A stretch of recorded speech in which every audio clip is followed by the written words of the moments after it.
to focus on the significance of the Ramadan. We tried that model before when we invited the head of the Ansaruddin Association, and we had to break the event for people to pray and break their fast. So we decided against it this time around.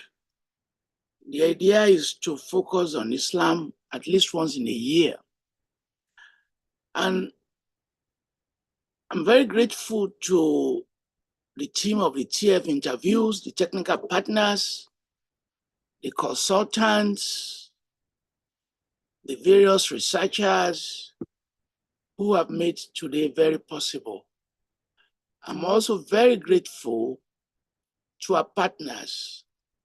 To those of you who have been on this program before, we use the Zoom to stream to Facebook, Telegram, YouTube, televisions and radios in over 20 countries.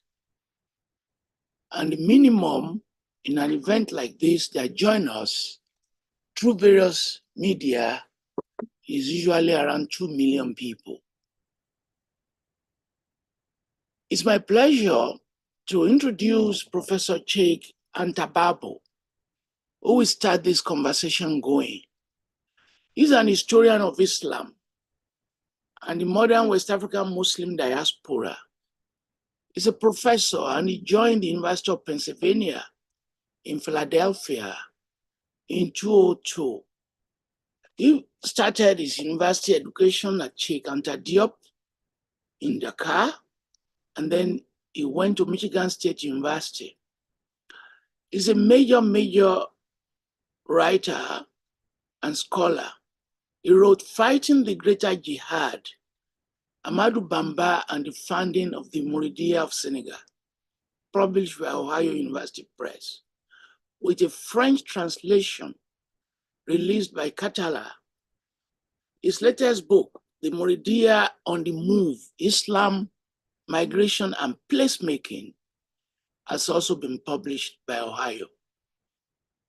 He explores strategies of placemaking among West African Muslim immigrants in Paris, New York, and is also published in major journals. Thank you, Cheikh Anta Babou, for joining us. We are very grateful to have you.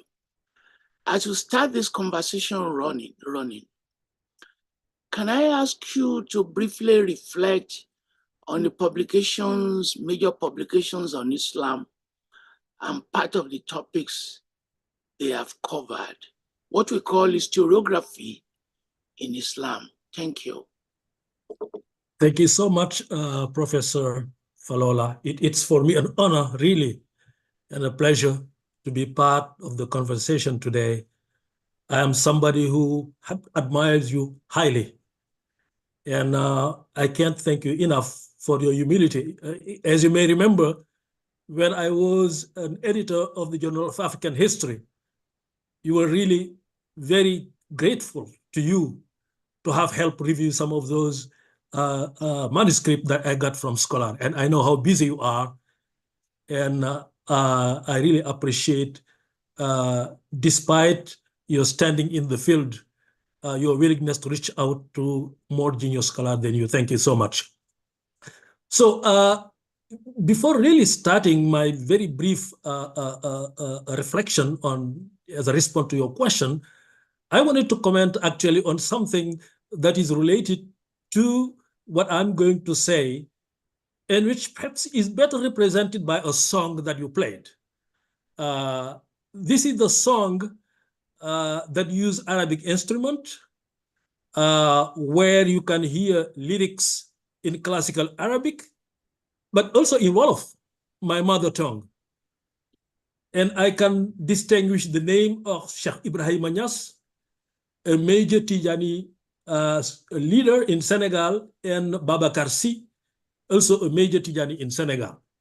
So why am I commenting on this song that combine typical instrument from North Africa, classical Arabic and Wolof and involve Sheikh Ahmad Tijani, the founder of the Tijaniya, born in Algeria, but really did most of his ministry in Morocco. And then adding to Sheikh Ahmad Tijani, a West African sheikh like Sheikh Ibrahim Anyas, who is well known as the global leader of the Tijaniya and Abu Bakr. Why am I making this reflection before getting to the nuts and bolts of my reflection? So I'm making this reflection because your song represents really what I see as the foundation of Islamic identity in Africa. This is an identity that is located at the intersection of global Islam and local African identities. And these local African identities, Muslim identities, I see them as discursive kind of Islamic identities that are neither diluted in the global Islamic ecumen or the Ummah, nor confined to the margin of Islam. But these are Islamic identities that reflect the lived Islam. And this is the Islam we study. This is not the Islam of Orientalists that think of Islam as a set of ideas and moral and values that are confined to a book, that are unchanging and that doesn't reflect reality itself. This is an Islam that the people themselves live.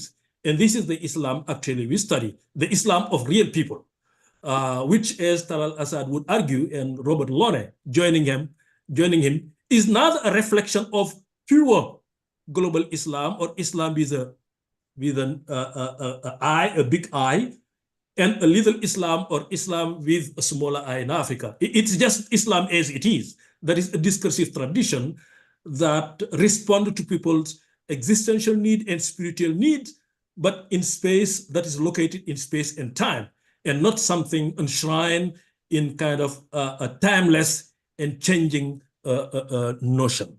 This is where I wanted to start.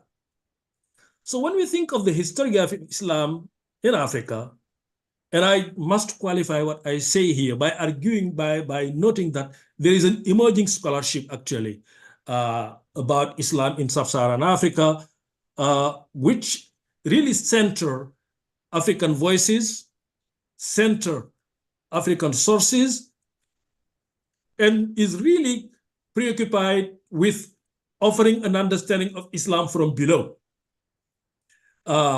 We have this scholarship that is developing, and which is actually mostly led by Muslims themselves, who are really now writing their history, and by writing their history, centering African voices of Islam.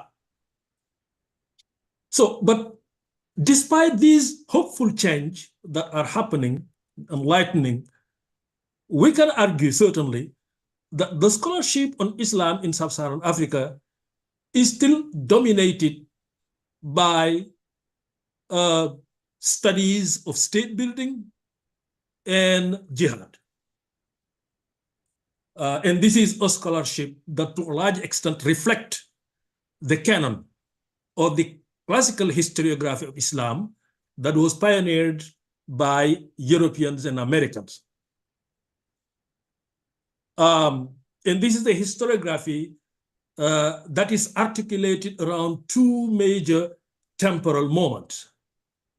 One of those is the golden age of Islam, the so-called golden age of Islam. And we are thinking here of 14th, 15th century and 16th century Songhai and Mali. And then we have a long silence where we don't hear or see Islam until the 19th century. And then the 19th century, we have the so-called age of jihad, which seem to have been used as a mean of inscribing Islam in sub-Saharan Africa in the global narrative of the history of Islam in the world, or you might even see it as a way of Islam making Africa itself relevant to global history by articulating those jihad that were happening in Africa with jihad, with what you might call a revolution occurring around the world. Now, my problem with this approach, my problem with this scholarship, and of course I'm simplifying a little bit, is that it's really a history of elite. It's a political history of Islam that to a large extent ignore culture and ignore the everyday life of the Muslims themselves. Its sources are mostly classical Arabic sources. Its discourse is a discourse that address and talk to concern of elite state builders and jihadis. It's a theology that really doesn't look at what, in my view, is really Islam. And what is that Islam? For me, that Islam is the Islam of Islamic education, Quranic scholar. It's the Islam of mosque building. It's the Islam that develop, reflect on ways of solving real people by real Muslim. It's an Islam that allows us to look at the long durée history of Islam in Africa. And what do I mean by a long durée history of Islam in Africa? That is a history of Islam that allows us to see continuities rather than focusing just on big moments such as the Golden Age and the age of jihad. Well, we can have Golden Age and age of jihad only because we have Muslims. And those Muslims continue to exist, to live, to produce scholarship, to strengthen their identity. That's why we can have jihad. We can have in the 19th century Muslims such as Usman Danfojo or El Haji Omar Tal or the Mahdi in Sudan who look at Islamic identity and then face challenges they view and then develop strategy they consider as mean of purifying or making sure that Islam in Sub-Saharan Africa align with global Islam. We can have those 19th century jihad only because we have a continuity in the history of Islam. Now, what I am proposing here, and I would like to, make proposition that end with the case study that I hope will illustrate my proposition. Please stop me when I am going beyond my time because I haven't asked about the timing. So I am proposing that we really try to write a people's history of Islam in Africa. And what do I mean by writing a people's history of Islam in Africa? How do we write that history? What tools do you need to write that history? And what I hope that this history actually could achieve. That people's history of Islam in Africa will be a history that central local sources of Islam. Of course, those local sources will include classical Arabic, but they also will include local stories in local languages written in Arabic, Ajami, as we all know. It will also include oral history in local languages, but it will include also non-textual culture, non-textual sources of Islam. I'm thinking particularly of architecture, mosque building. There's a long tradition of mosque building in Africa that reflect certainly the environment, but reflect also Islamic identities depending on the region of Africa. I'm thinking of the history looking at inscriptions. I think Paulo de Moraes de Farias actually has done work on this and others. I'm thinking of looking at even communities that actually were not part of the Islamic tradition, but fought and wrote about the Islamic tradition. So that people's history of Islam then would be a history that is based on new type of sources that really try to tell the story of the people, of the Muslim themselves, and not only of the elite. Certainly the elite will be a big part of it, but the everyday Muslim. And I'm thinking particularly of Muslim organic intellectuals that are not always associated by this to the state. I'm talking about ulama, some of them sometimes being dissenters to the rule of kings and chiefs. I'm thinking of itinerary teachers and traders, because it's very difficult in the history of Islam in sub-Saharan Africa to separate, for example, traders from teachers. Traders are also teachers. I'm thinking of those who opened Quranic school,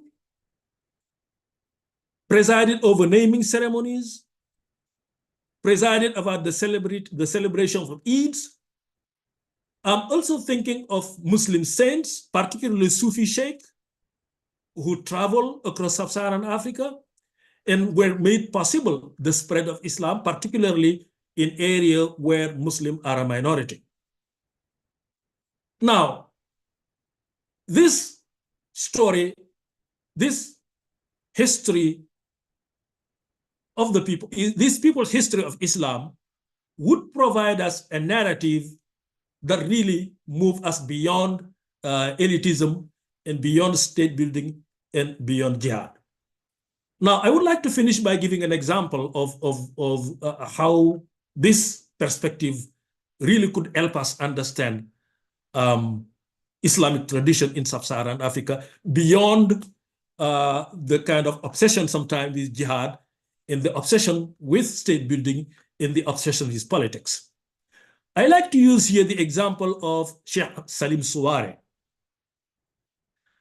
Al-Hajj Salim Suware lived, we believe, perhaps in the 16th century. Unfortunately, none of his written texts have survived. But from the work of Ivor Wilkes and Lamin Sane, we were able to have an idea of a broader sketch of his biography and teachings. Sheikh Salim Suware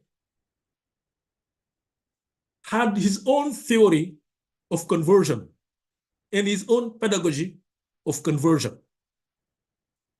He argued that unbelief is not actually the result of wickedness, that it's just a result of ignorance. And it's the will of God that some people will stay in ignorance longer than others, and that conversion will happen in God's own time. So that using violence to coerce people to join Islam may be even going against God's will. Because if God had willed it, then everybody would be Muslim. He certainly had the power to do it. And this reflects what the Prophet Muhammad himself said, and we see it in the Quran, when we see it in the jihad, where God himself admonished the Prophet, telling him, you are just a warner. You are a warner. Your mission is to call people to Islam, but it's me, God, my prerogative to accept people or not to accept people, to change people's heart. Because you, Muhammad, you don't have the power to access to people's heart. Only me, God, have that power. So what Ahmad Salim Suware actually teach there is very much reflective of Orthodox Islam, and that you can find in the Hadith and in the Quran itself. So Sheikh Salim Suware then taught his disciple that religion should be the preserve of ulamas and learned Muslims, and not that of kings. And he suggested that rule of law and order is better than chaos. Then it's preferable for Muslims to live under a pagan king, but one that respects their faith, one that doesn't forbid them to live their religion. And he said, in that condition, not only Muslims should accept to live under that king, but they should support him. They should support that king. So that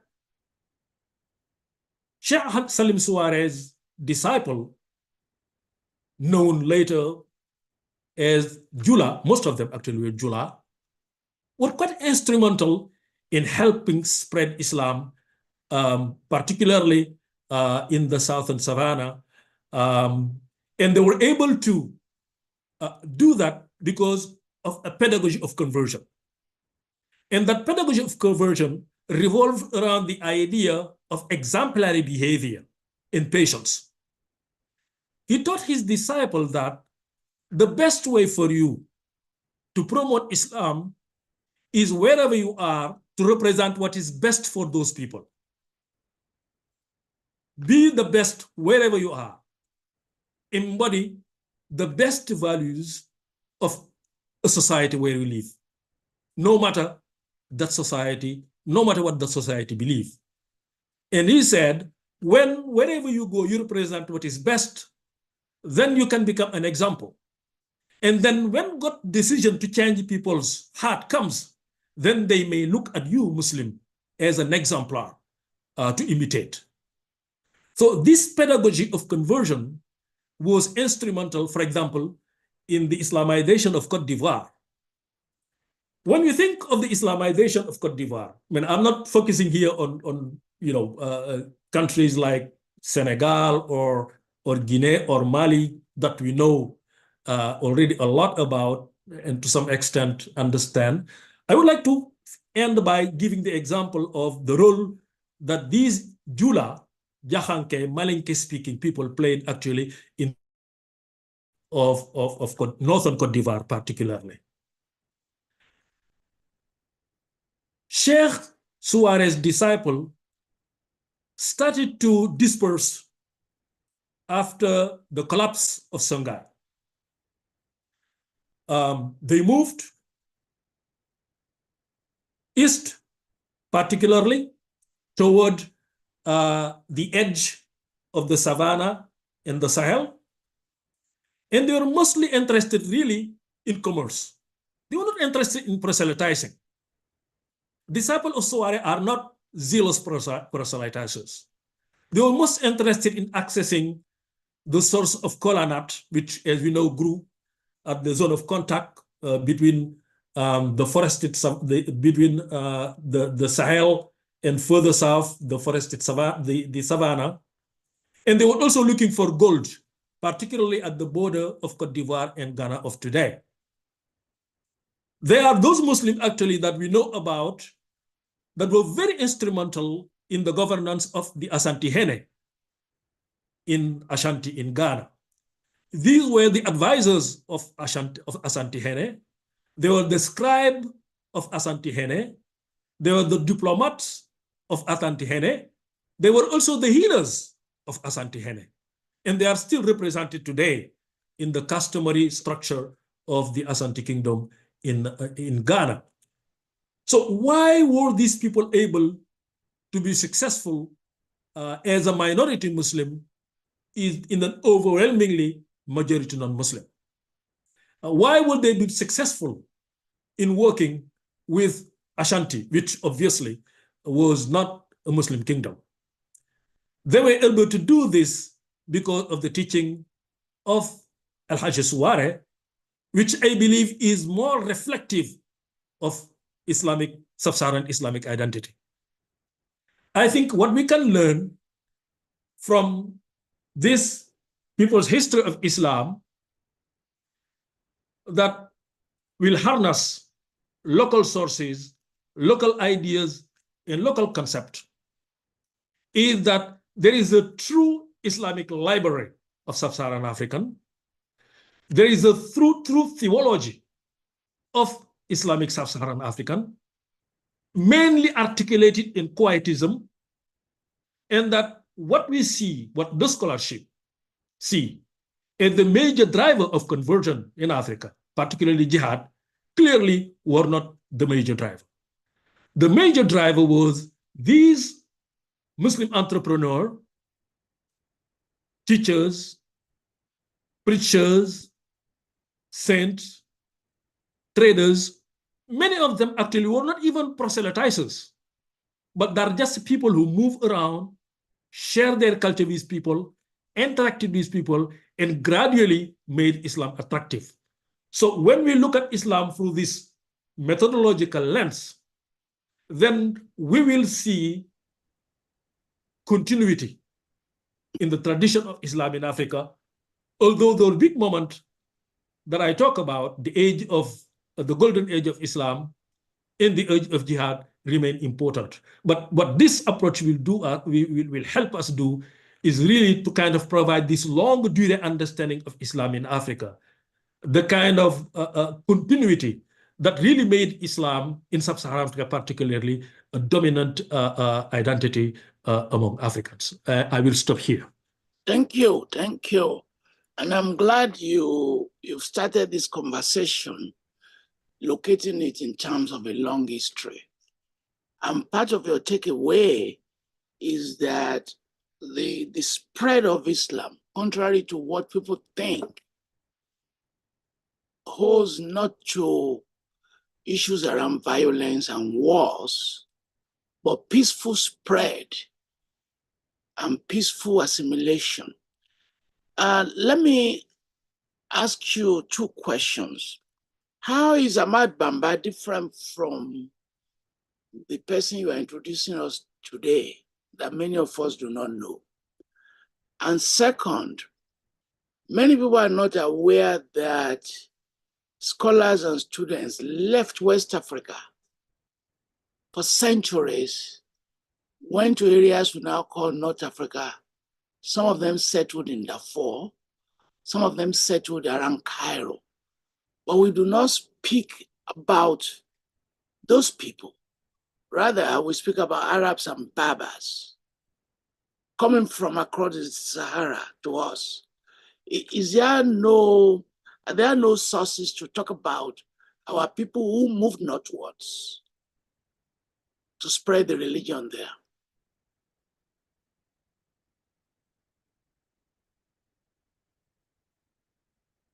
You are muted. Is it from our end? Yeah, it's unmuted now. Thank you so much. These are really very, very important questions. So I see Ahmadou Bamba as belonging in the continuity of El Haji Salim Souare. In fact, there are connections between them. One of my students who actually wrote a PhD on the Murid diaspora and peacemaking found a connection between Ahmadou Bamba and actually Sheikh Salim Souare. But Ahmadou Bamba is coming from the Sufi tradition. We don't know very much if Sheikh Salim Souare was really a Sufi, because he lived at a time when Sufism was not very much dominant in Sub-Saharan, at least in its kind of corporal, it's kind of a tariqa form, it's kind of brotherhood form. Maybe it existed as ideas, as texts that people studied, but not as something that was structured and organized, as we will see later with the Sufi orders. Ahmadou Bamba is coming from the kind of Sufi pacifism and Sufi quietism, which really focus on fighting what they call the greater jihad. And this greater jihad is what Sufi call, what is for them the jihad of the soul.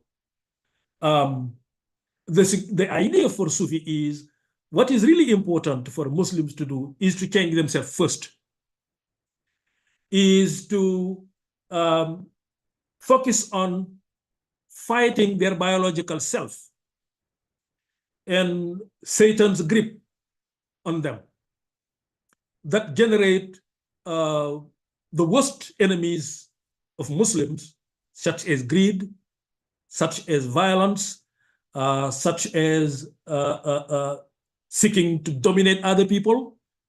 For them, the fight to fight is really that fight of kind of dominating your carnal soul and really overcoming what they see as Satan's kind of manipulation and Satan's work in putting people astray. So that for Ahmadou Bamba, just like Salim Souare, conversion will come at God's own time. And coercion should not be a tool for spreading Islam. That what is critical for spreading Islam is education. And Amadou Bamba developed his own method of education that he called tarbiya. And tarbiya is the education of the soul and the body.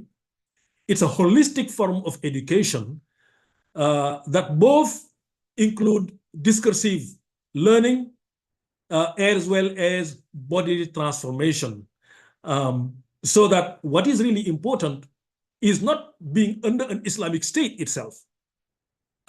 Because as he argued, Muslim states are not different from non-Muslim states. What is important is who is leading, what are the qualities and the value that those people that lead actually represent. So that for him, in the case of Senegal, for example, under colonial rule, he wrote to the French and tell them, well, I will pay taxes if that's what you want me to do. And I will do whatever you want me to do because God has chosen you as our government. Certainly it's not my choice. But so long as you do not prevent me from teaching my disciple, from living according to Islamic values, and from practicing my religion, then I am okay to live under your rule because God has chosen you as our government until God decide to bring for us the government that we wish he bring us. So Amadou Bamba then was in the mold of Soare and his teaching. Now, as for your question about kind of Muslims, West African Muslim and their contribution to the production of Islamic knowledge, this is a very important question. Unfortunately, one that is very much under-investigated. Because when we think of Islam in Africa, particularly, and this is something we inherited really from Orientalism, which clearly has a kind of epistemic bias that is shaped by race, by geography, and by ethnicity, that consider Islam as a set of kind of moral, of ideals that are best represented by Arabs. And it's really among Arabs and perhaps sometimes among Berber that you only can find the purest expression of Islam. So sub-Saharan African in this perspective had been seen as takers, as learners, but not as producers of knowledge. So that in the global narrative about Islam in Africa, you didn't see Ahmed Baba of Timbuktu. Well, sometimes you see him, but he's the only one that is featured here. And I was reviewing not long ago the chapter of a book written by a very famous scholar, Orientalist scholar of Islam. And one of the critique I articulated was exactly what you're saying, that what really came up from that chapter was that Muslims actually were just learners. They did not contribute anything when it comes to the production of Islamic knowledge. And that's it. They are practitioners of Islam and bad practitioners of Islam, actually, because the Islam that is practiced in Africa continue to be what the French call Islam noir, Black Islam, a tainted Islam, an Islam that struggled to understand the complexity of God, of an abstract God, because Africans are unable to have a conception of an abstract God. They need to have kind of tangible, touchable representation of God, which is completely, they say, contrary to Islam, which is very much a kind of rational type of religion based on text and with an abstract God. But then when you look at the text, when you look at the history of Islam from below, meaning when you try to unearth this kind of Islamic library I'm talking about, and when you try to bring these African voices, what you can see is not a kind of unidirectional circulation of knowledge, but by a back and forth circulation of knowledge between Sub-Saharan Africa and North Africa. And from that perspective, you see that the Sahara was never a barrier between the South and the North. The Sahara has always been a bridge between the South and the North, especially when you think of knowledge. When you look at, for example, the work of Leo Africanus, I mean, his main emphasis when he visited Timbuktu in the 16th century was that the most lucrative business you can do in West Africa at the time, in Timbuktu, was the trade in book and the trade in papers. He tells the story of a librarian traveling in his caravan, coming from Venice and journeying to Mauritania in order to buy and sell manuscript. So we have evidence of this continued flow of knowledge between the North and the South using caravan. When people think of caravan, they think of slave, they think of salt, they think of gold. They don't think of the flow of knowledge. And the flow of knowledge was part of that flow of material good between the North and the South. And we have a continuity here. The recent work of Shanfi Ahmed did a great job showing, for example, the contribution of sub-Saharan African Muslims to the spread of Wahhabi Islam. Of course, we know that Africans have always been part of what was going on. I think the Hajj trail itself, the Hajj trail, has been a conduit of knowledge. We've got Muslims leaving sub-Saharan Africa, doing the Hajj, sometimes stopping in the Sudan for many, many years, staying there. Some going to Medina and Mecca in the Hijaz and staying there, becoming teachers, becoming students. And Shanfi Ahmed actually followed the life of some of those Muslims who actually left sub-Saharan Africa, sometimes just as for the search of knowledge, stayed there, became very respected ulama and learned Muslim who actually helped convey Wahhabi ideology to the Indian Ocean and even as far as Southeast Asia. Clearly, that tradition exists and certainly deserves to be considered seriously. Thank you. Let me ask you my last question for now. Before I do so, when you are mentioning writing people's history of Islam, you'll be delighted that I have a forthcoming memoir from the University of Michigan Press titled Malaika and the Seven Heavens, which is about my own experience as a Yoruba in Ibadan, relating to Muslims in locations such as Ilorin and Lagos.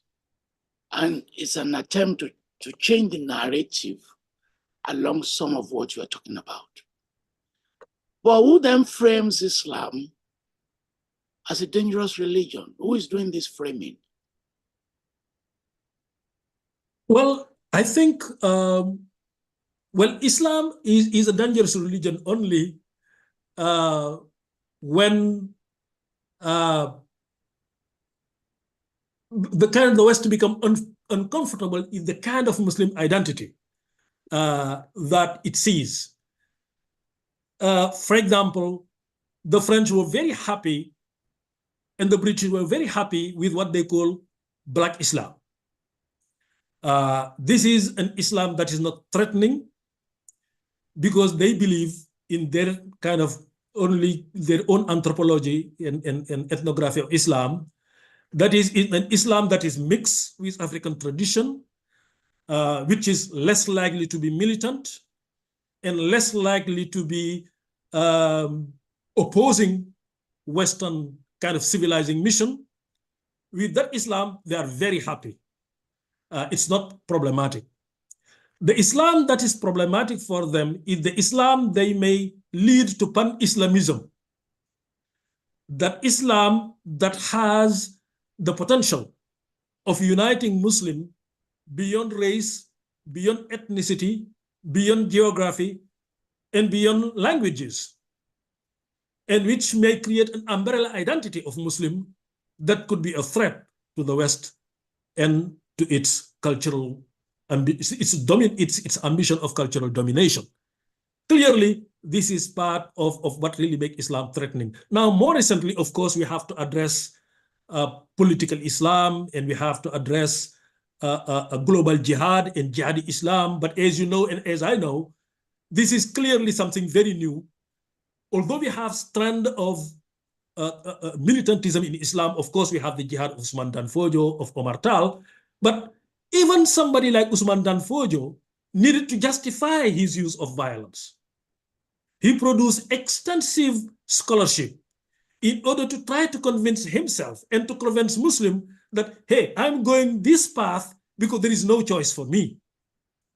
And we know, of course, in his debate with Al-Kanemi, how Al-Kanemi himself actually rejoined it, kind of opposed his understanding by explaining that, well, militantism is not a solution, especially against Muslims who differ with you, but we still have to take that seriously.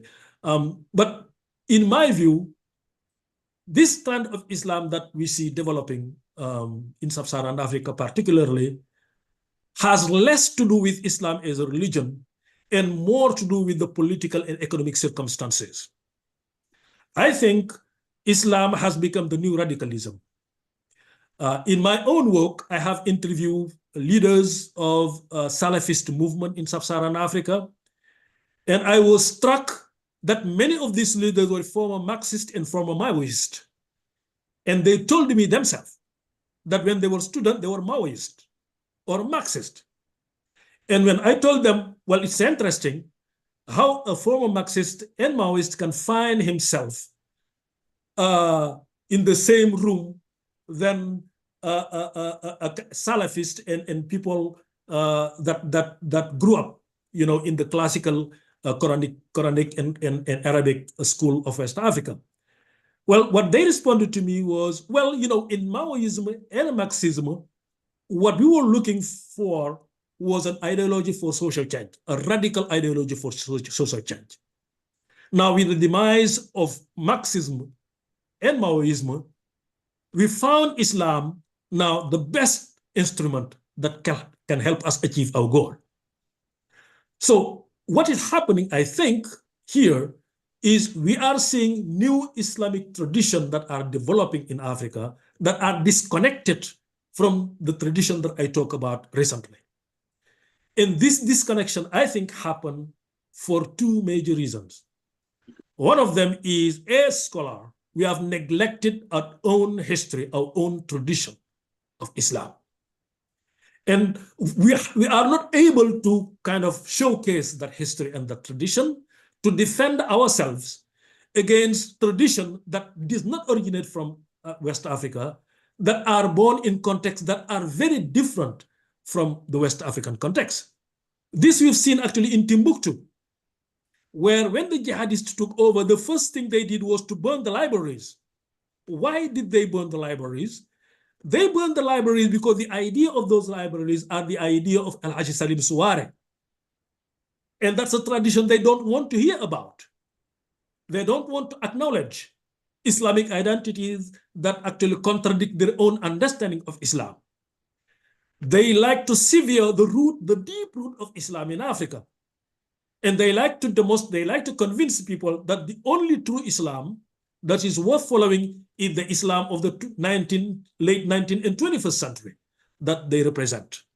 And I think scholars have really failed Islam to some extent by failing to get back to this long history of Islam in Africa, to showcase that Islam and to make African Muslims proud of their Islamic identity, which they built themselves, which was not the result of a dictate coming from elsewhere.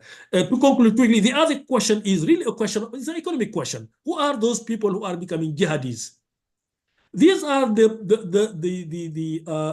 poor, the downtrodden, the thousands and thousands of young men educated in Quranic schools, so-called Quranic schools, mostly in cities, begging in the streets, who are left on their own because the state have completely resigned, they do nothing to help, and who find in these radical ideas a new meaning for their life. So that radicalism really gives meaning to their life. I think one has to address both the kind of intellectual question, the theological question, as well as the economic question. And so long as we will have these economic disparities in our countries, and we will have the injustices, then we will have the corruption, then radical Islam will find a kind of perfect soil to actually grow and to mature. Thank you very much, Professor. You've made so many profound statements, and I'm very grateful. We'll bring you back. It's my pleasure to introduce Dr. Yahya Sseremba. So we are moving from West Africa to Uganda. He's a research fellow at Makerere Institute of Social Research. And his research is interdisciplinary with special interest in political thought, imperialist and anti-imperialist political thoughts, political identity, racial, ethnic, religious, and gendered political identities, and political violence. His most recent book is America and the Production of Islamic Truth in Uganda. Welcome, Dr. Sseremba. Welcome. We are very grateful. What do you mean by the production of Islamic truth in Uganda?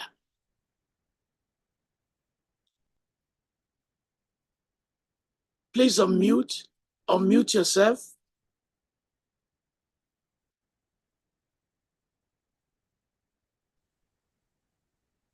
Thank you very much, Professor Falola, for giving me the opportunity to speak on this prestigious platform. By the production of Islamic truth, I mean the ways in which Islam is interpreted, the ways in which Islam is taught in Islamic schools. Who has the authority to say that this is Islamic, this is not Islamic? And specifically in that book, I'm looking at the contestation between the American government and Ugandan Muslims on how to define Islamic education, on how to determine the content of the madrasa curriculum, on what constitutes good Islam, bad Islam, two Orientalist and Islamophobic categories that the American war on terror espouses. Let me talk more widely about my research and specifically the issue I want to address tonight. So my research focuses on the colonial character of modern power and the kind of subjects that this power shapes and how these subjects challenge or reproduce the logic of this colonial power. I have especially been interested in how the post-colonial state governs society as ethnic subjects, as religious subjects, and as gendered subjects. I'm interested in the intersection between culture, history, and politics. My earlier work examined the making of so-called native tribes in Uganda. The colonial concept of tribe has persisted in the discourse and structure of the post-colonial state, signifying the continued politicization of ethnicity. My more recent work focuses on the making of religious subjects, especially Muslim subjects in Uganda. There are striking similarities in the ways in which tribal subjects and Muslim subjects have been produced since the colonial era. Part of the production of tribal subjects was to introduce customary law as a corruption of custom. Similarly, part of the production of Muslim subjects was to introduce the so-called Mohammedan law, what the colonialists called Mohammedan law, as a corruption of the Sharia. Second, both in the making of tribal subjects and in the making of Muslim subjects, the so-called native authorities were deployed in the name of preserving native custom and native religion, and in the name of governing Africans according to native custom and religion. These native authorities, as we all know, assumed the power to define customary law and Mohammedan law. This was a serious departure from ancient practice when society-based authorities took center stage in the definition of custom and in the interpretation of the Sharia.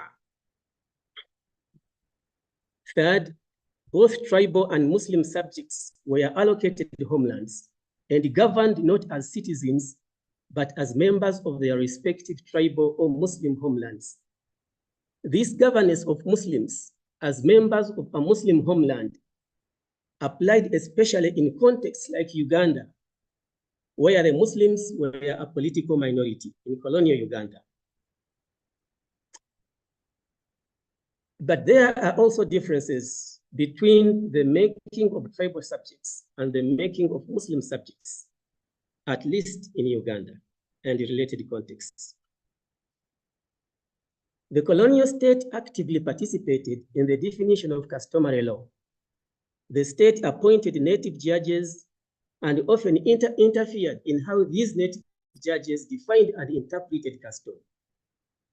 But the colonial state was reluctant to define Mohammedan law in Uganda.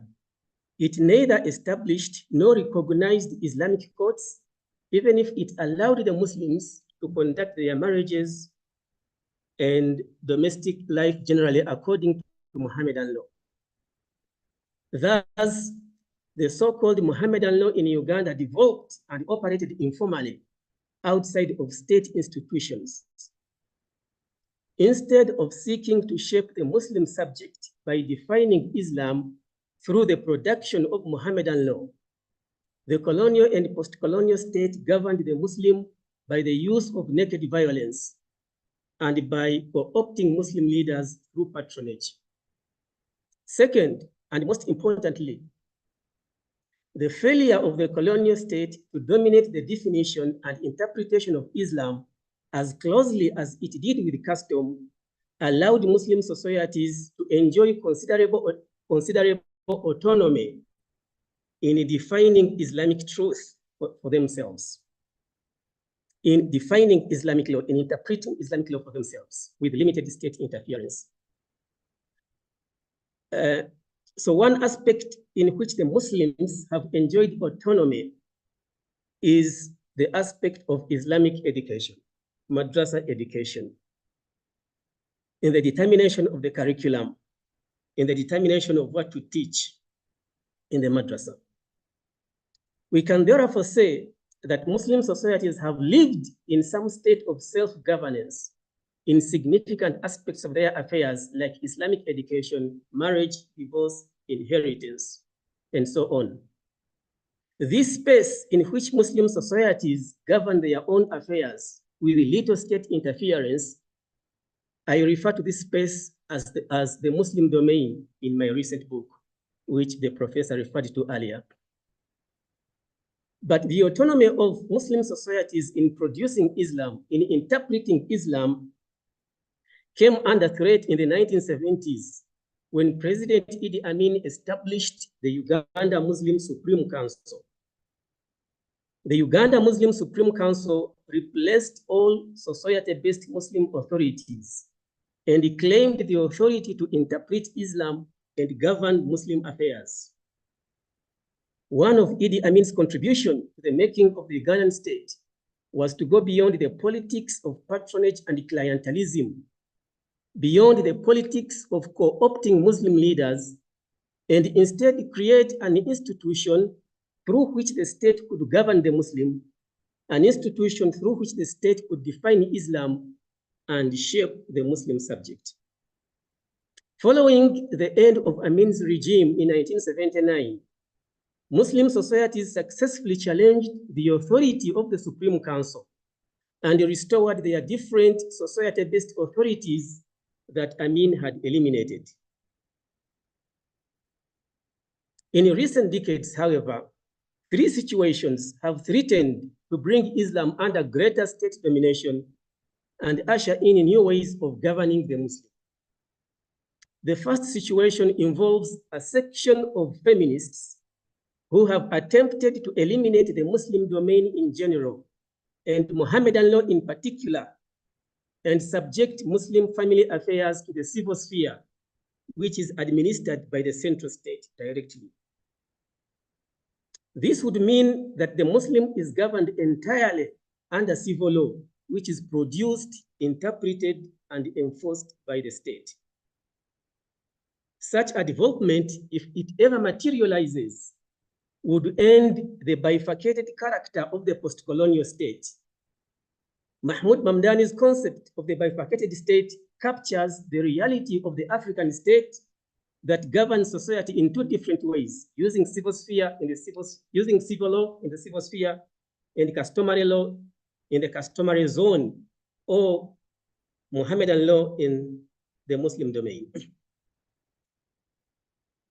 The second situation that threatens the self-governance of Muslim societies is the continued petition by the Muslims themselves, petitioning the state to recognize and institutionalize Islamic law instead of abolishing it as some feminists have proposed.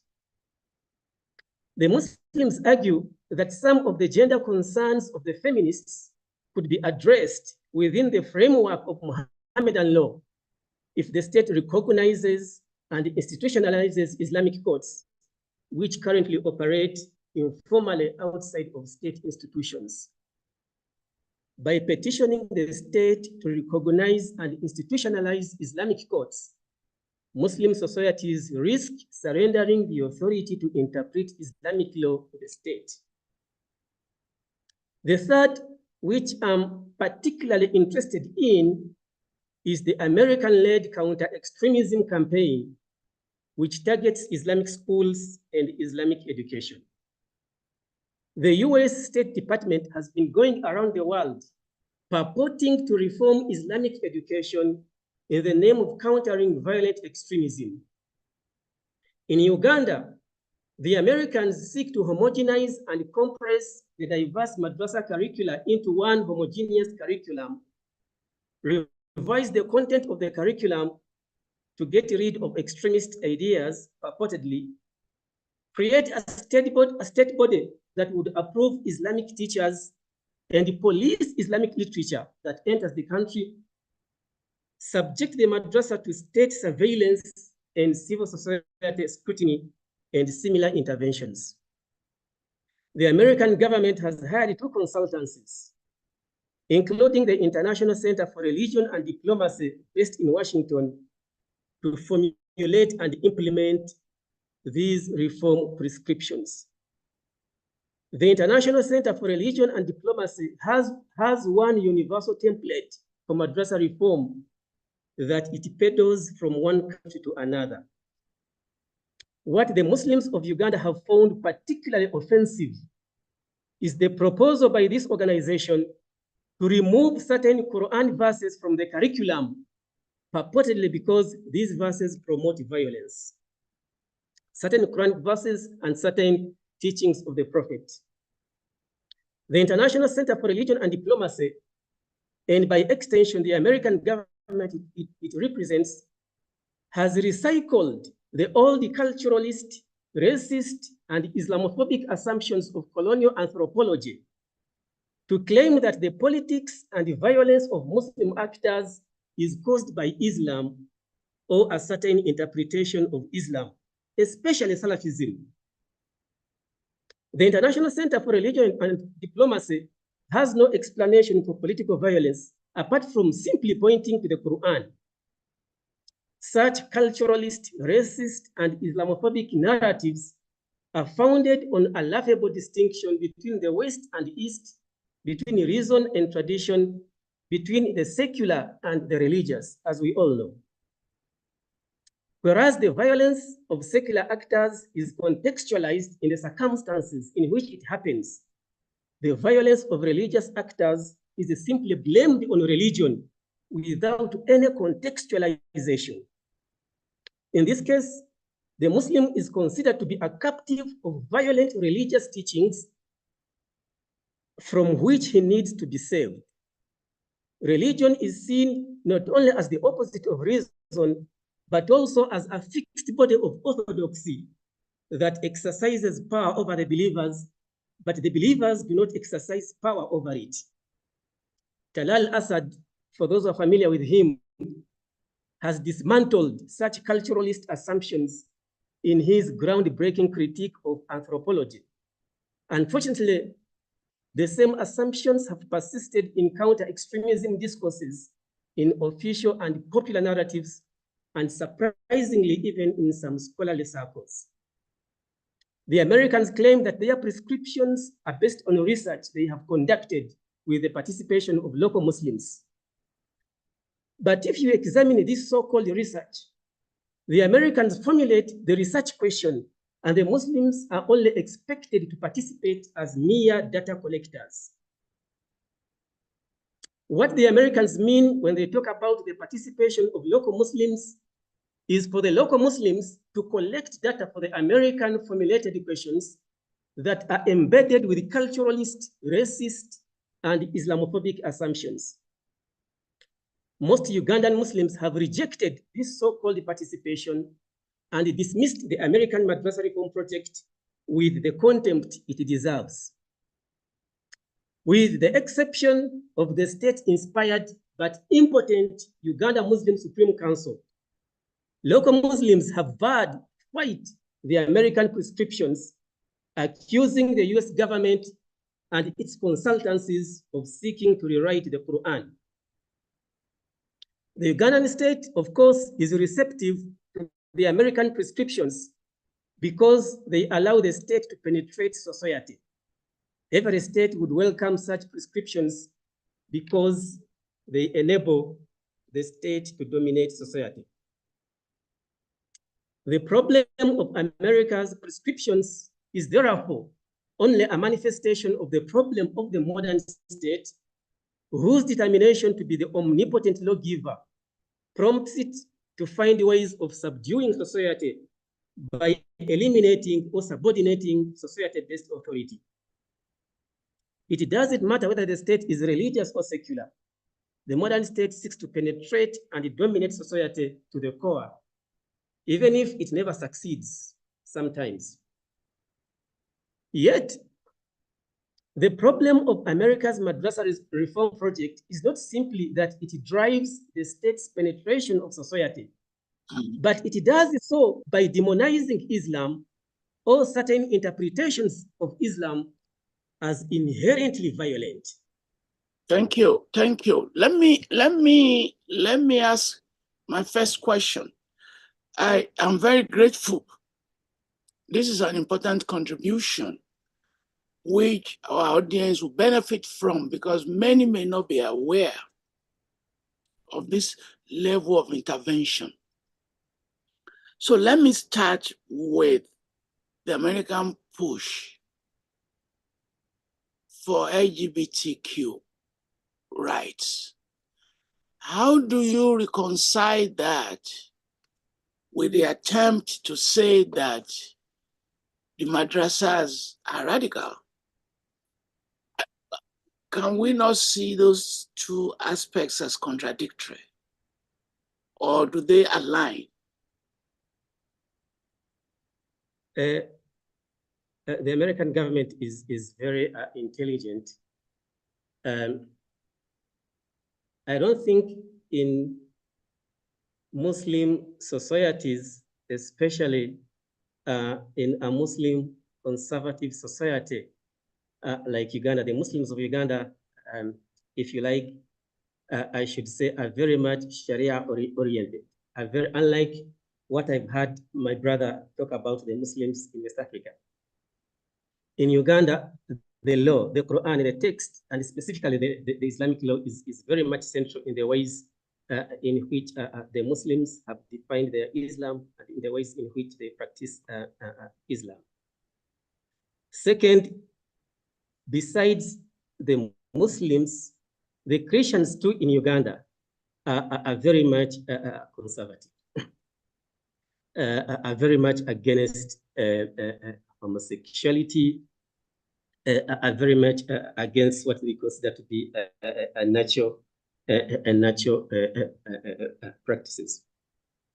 So while dealing with the Muslims of Uganda, the American government has been very careful not to advance very extreme views that would be perceived to be primarily antagonistic to Islam.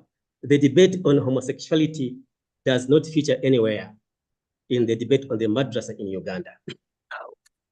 The debate on gender is key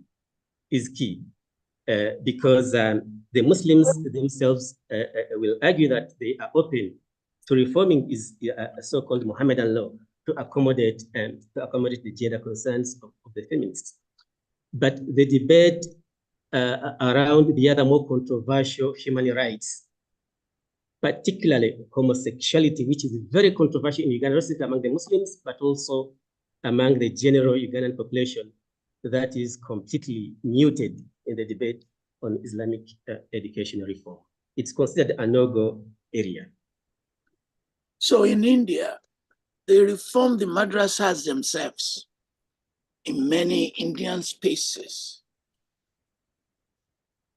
But the impression I'm getting from you is that many of those reforms are also being imposed externally by the US.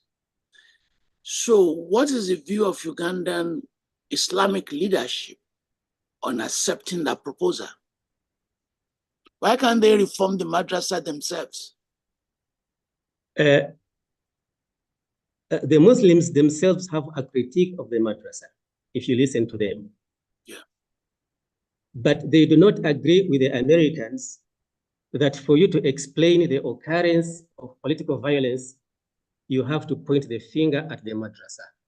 They have other issues, and indeed the madrasa has not been homogeneous. If you look at the past 100 years, the madrasa has been changing in Uganda. Initially, the madrasa was based at the home of the imam, the religious teacher. It had no structures, it had no curriculum, it had nothing. With time, structures were constructed, curriculums were introduced. At a certain point, the madrasa admitted only male students. With time, it started admitting female students. At a certain time, the teacher in the madrasa were not trained at all. With the time, many madrasas today ask for qualifications from people who teach in the madrasa. So the madrasa has been constantly changing. It has not been static. The Muslims are open to reforming the madrasa, but they want a meaningful role in these reforms. They want to participate as stakeholders in reforming the madrasa instead of these American-imposed reforms that seek to take away the authority from them completely and surrender this authority to the state. Yeah, that's what I can say. So what are the other challenges facing Muslims in Uganda other than the issue of the madrasa? I think the most serious challenge, I would say, is what we would call the Muslim minority question. So Uganda is a predominantly Christian nation state. Uganda is established by the British as an association, as a Protestant, more broadly as a Christian association of indigenous ethnic groups in which the Muslim is an outsider, or at least a marginal insider. At a certain point, the colonialists debated on whether to expel the Muslims completely from Uganda and take them to Sudan. So, as different scholars have pointed out, the Muslim has lived throughout Ugandan history as a second-class citizen. So the Muslims have been divided on how to respond to their minority status. There are those who have chosen to form a political party as a way of challenging their minority status, to have themselves integrated in the mainstream historical and political process. There are those who have said that no, let us preserve our Muslim domain, our distinct space in which we are allowed to observe our religious teachings, the so-called Muslim domain. It may be limited, but they say for now we can work as long as the state allows us to observe particular certain aspects, certain public aspects of our religions. We shall proceed with this. There are those who have mounted an armed struggle to overthrow the state and establish a Muslim nation state, which of course would mean that the Christian becomes the political minority. Those who want simply to reverse the relationship between the political majority and the political minority by turning the Muslims into the dominant party and the Christian the dominated. So there is all these contestations. And how the state has responded to the actions of the Muslims, especially the rebellion of the Muslims, is to blame such rebellion on the madrasa, on Islamic education, on certain interpretations of Islam, instead of locating the violence of the Muslim in the broader Muslim minority question. Far from addressing the Muslim minority question, the state has joined the Americans in cracking down on certain interpretations of Islam, in closing down the madrasa, in arresting Islamic teachers. So the state has been central in advancing an Islamophobic conception, an Islamophobic understanding of Islam, and further demonizing the Muslim, further sidelining the Muslim as a threat to Ugandan society. So it affects things like job opportunities, educational opportunities. Or how does this minority status translate into how it affects specific individuals? Absolutely, absolutely. Since colonial times, specifically when it comes to education, formal secular schools were founded by the church. And one condition for you to be admitted in these schools was to convert to Christianity. So this obviously kept many Muslims away from formal secular education. And Muslims in Uganda have historically been known as taxi drivers, as people who do, as butchers, people who do the kind of jobs that don't require any formal education. Beginning in the recent decades, however, the Muslims have been transforming themselves, establishing their own schools. The reign of Idi Amin is associated with a lot of brutality outside of Uganda. In Uganda, however, it's more complex. It's more complex. Amin is not all that the devil to all Ugandans. To the Muslims specifically, he helped transform Muslim societies by facilitating the establishment of Islamic schools, for example, by bringing the Muslims into mainstream politics. He's credited, for instance, for laying the foundation for the establishment of the Islamic University in Uganda, which currently has several campuses and which has educated very, very many Muslims. So, whereas the Muslim has historically been at the marginal in such aspects as education, in politics, in employment opportunities, the Muslim has not been sleeping. They have been working so hard to ensure that they improve their own conditions. And we can say that things have fairly improved today, and they continue to improve. Thank you so much.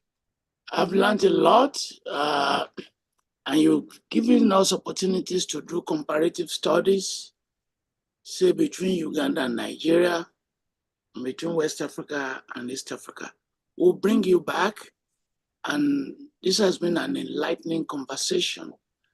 covering external impact on Uganda, covering issues of minorities and responses, and specifically allow us to distinguish between Islam and protest and marginalization and protest, because sometimes they lump them together. And thanks very much for separating the issue. It's my pleasure to call on Professor Fatima Seedat to open another set of conversation. She's the head of the Department of African Feminist Studies and director of the African Gender Institute and co-director of the Center for Contemporary Islam at the University of Cape Town. She holds a PhD in Islamic law from McGill University.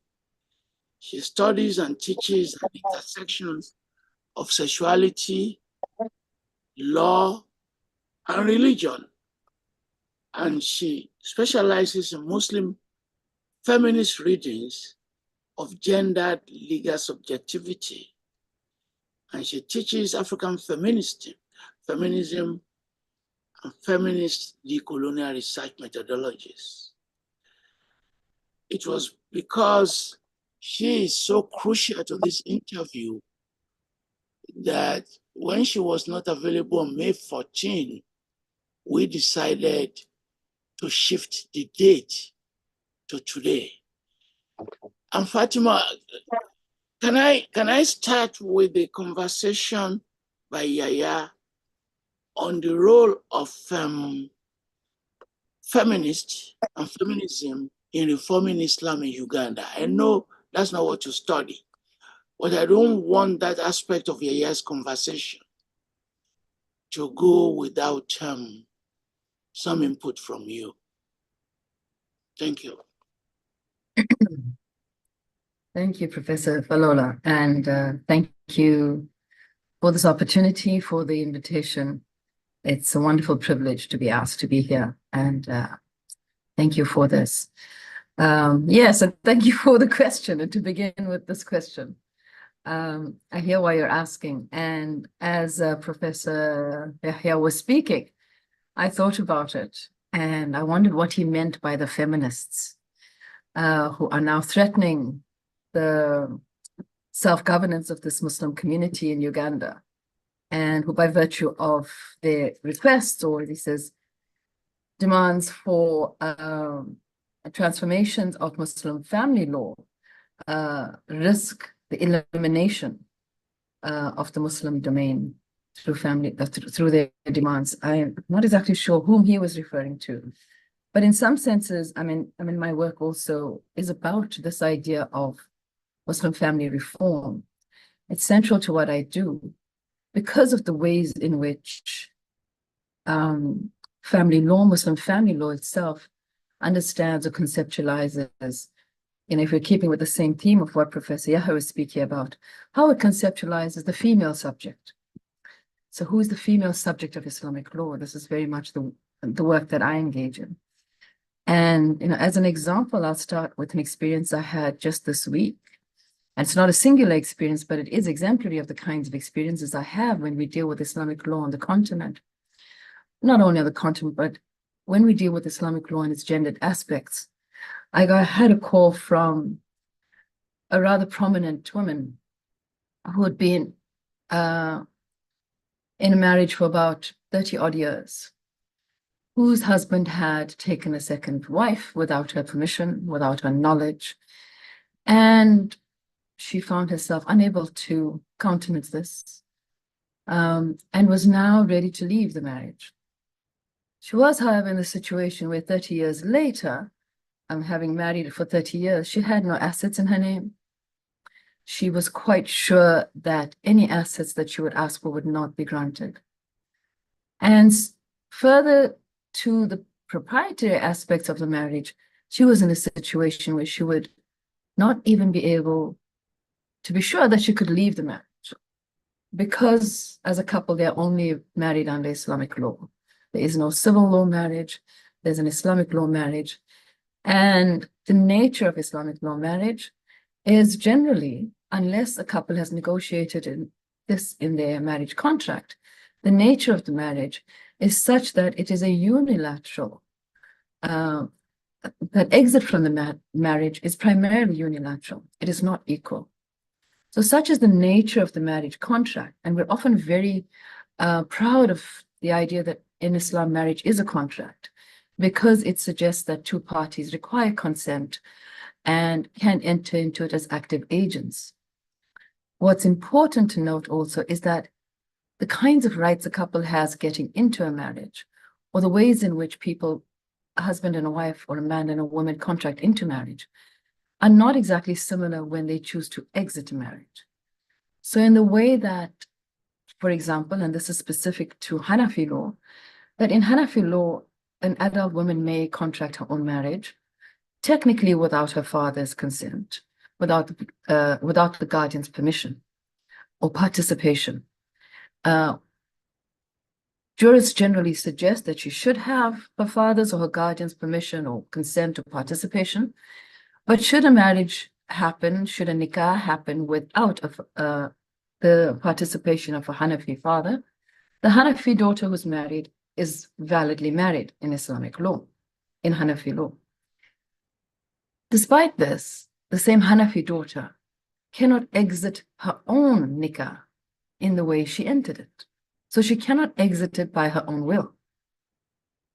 Which means that if I, as a Hanafi woman, enter into nikah without anyone else knowing about it or giving their permission, I am allowed to do that and I can continue in the marriage. But should I wish to exit, I will not be able to exit on my own will. Technically, though there are facilities available for this, they're, however, not widely used in our communities. In fact, if you ask most people what is the nature of divorce and marriage, people will talk to you about talaq. And talaq is in itself, they will speak about the pronouncement of talaq, that a man can say talaq. And so they will often speak about three different types of talaq. A talaq that is the best kind of talaq is referred to as talaq ahsan. And this kind of talaq is that pronouncement is made once, a period of iddah is observed, and then thereafter the marriage is terminated after 3 periods, 3 menstrual cycles, with no sexual intimacy between the couple. And then the worst kind of talaq, which is called the innovative talaq, is the kind of talaq where a husband pronounces talaq thrice at one moment. And thereafter, the wife observes a period of iddah, and thereafter the marriage is terminated without the possibility of the couple ever remarrying. Now, some scholars in the Shafi'i school, for example, will take the pronouncement of 3 talaq at one moment, especially if it's in anger. They will take it as a single talaq and say it is not 3. Other scholars very frequently in the Hanafi school will take it as a triple talaq. The message in all of this is to indicate that at no point has the wife pronounced a talaq. She has not indicated that she is leaving the marriage, but the possibility of talaq rests. It is said, in Arabic, it's said he holds it in his hand. Talaq is held in the hand of a man. He may, at the point of marriage, if the wife negotiates it, or at any other point, he may delegate a right of talaq. And so then a wife with a delegated right of talaq has a talaq in her hand, which she may pronounce. The other way to exit a Muslim marriage, a nikah, is through a judicial body pronouncing a separation, which is sometimes referred to as fasakh. There is a third, less popular mechanism, which has been recently brought in, not that recently. In Egypt, they've had it for quite some time. It's the mechanism of khula. And khula is a wife exiting her marriage by returning the mahar, or the sadaq, or the miskawi, however people call it, returning what she received at the point of marriage, and in that way releasing herself from the marriage. Now, this is just one of the ways in which Muslim family law has been working and operating, which is behind the impetus for reform. Because to be able to get into a contract or to get into a contract, but not to be able to exit that contract is problematic. And so the ideas of reform stem from the nature of the marriage contract, which while once might have suited societies and communities, doesn't appear to be working very well right now for us. And if we go into what causes this, some of it pertains to the very nature of the nikah contract. The nature of the nikah contract is fashioned on the contract of sale, for example. It is not at all a sale. And it's very clear, the scholars are clear, it is not a sale. It is a solemn covenant, a weighty covenant, which Quran refers to. And in this weighty covenant, there is an exchange. The exchange that happens through nikah is the exchange of the mahar, which is generally a financial or even a symbolic, but a token or even a token amount, but it's an exchange of a mahar from the husband, in return for which the husband receives the privilege of having exclusive sexual intimacy with his wife. And that is the exchange that happens. It does not occur that there's a reciprocal exclusivity of the husband with the wife. On the contrary, the husband has the possibility of contracting his intimacies to 3 other women during the course of this marriage. And so we sit in a situation where the legal contract of marriage does not restrict a husband to exclusive intimacy with his wife, even though it restricts a wife with exclusive intimacy with her husband. The result of that is that, well, the problem is that most people don't know this. Most, especially young people who get married, assume that if they don't give consent to a second marriage, if they are unhappy with the idea of a husband having a second marriage, that he will not, he cannot, or he may not. But that's not true. Technically, within most systems of Islamic law, a man may contract a second, third, and fourth marriage with or without the consent of his first wife. So these are some of the issues that lie at the base of reform. And naturally, in our context, especially in minority communities like Uganda, like South Africa, we sit in a system where right next to us are our sisters who can prevent a polygamous marriage because they're married under civil law, which doesn't allow polygamy, right? And so it seems like the civil law is the place to resort to ensure our marriages don't become polygamous when we don't want them to become polygamous. So perhaps this is behind some of the reasoning that we can think about. Thank you very much for that explanation. What about the broader roles of religious authority? So what we're seeing in many Muslim communities right now is, for example, through the call for the reform of Islamic law, there's a place at which I think we can be incredibly grateful, though at some places we need to be really careful with the internet. Because what it's done is that it has democratized access to knowledge that was previously very much the purview of an exclusive set of scholars and scholarship. So knowledge of Islamic law, for example, has become so much more open and available and pervasive that people can read about how easy it is to for a wife to return her mahar and exit a marriage, right? So in this way, religious authority is being significantly challenged in Muslim societies by virtue of the fact that many more people now know much of the details and the complexities of Islamic law and of the ways in which, and are themselves vesting themselves with that knowledge to make shifts. Amongst these shifts is the interest in women, not only community leadership or social leadership, but also women's religious and theological leadership. Their leadership through their own examination of text, their own examination of historical scholarship, their own examination of law. So a very prominent scholar, which most people would know, is Professor Amina Wadud, who many years ago offered us a most interesting gender-oriented understanding of Quran, offered us a hermeneutic which shifts the locus of religious authority from an exclusive authority that rests with scholars to an authority that rests with all individuals. And she offers us what she calls the Tawhidic paradigm. In the Tawhidic paradigm, men don't stand as interlocutors between women and God in interpreting text. All individuals have access to God and to interpretation.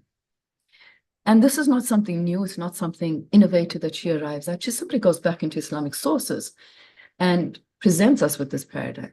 And what this means is something that is actually taken up by another scholar, Professor Sadia Sheikh, speaks to us about something called a tafsir of experience. So she examines tafsir, the ways in which Quranic interpretation happens in the understanding and the hermeneutics of Quran, the way in which it operates. And she comes to the theory that tafsir, the nature of interpretation, is that scholarship can only work from its own understandings of experience. So scholars can only speak to us through their experiences. Whatever knowledge they have is also processed through their experiences. And it's experience that allows us to understand, give meaning, give interpretation. And so we can only give meaning and interpretation through what we know and experience. What is not within our experience, we cannot give meaning and interpretation to. And this has meant a few things. One of the things it means is that unless we're reading and knowing and hearing scholarship and interpretation from scholars that are not free men, we will only hear the opinions of those people. We will never hear, for example, in law, what it means to be under a law of enslavement, for example, from a slave scholar, from an enslaved scholar, right? Because the enslaved scholar is not given that authority to give the same kind of opinion. We will never hear from a female scholar what it means to be living under, for example, these laws of nikah, which don't allow a woman to exit from a marriage except through her husband's talaq. So this idea that experience informs our interpretation means that those who are speaking can only speak from their experience. And those who are not speaking, their experiences are not part of our hermeneutic lineage. And if they have been excluded, then certain voices have been excluded.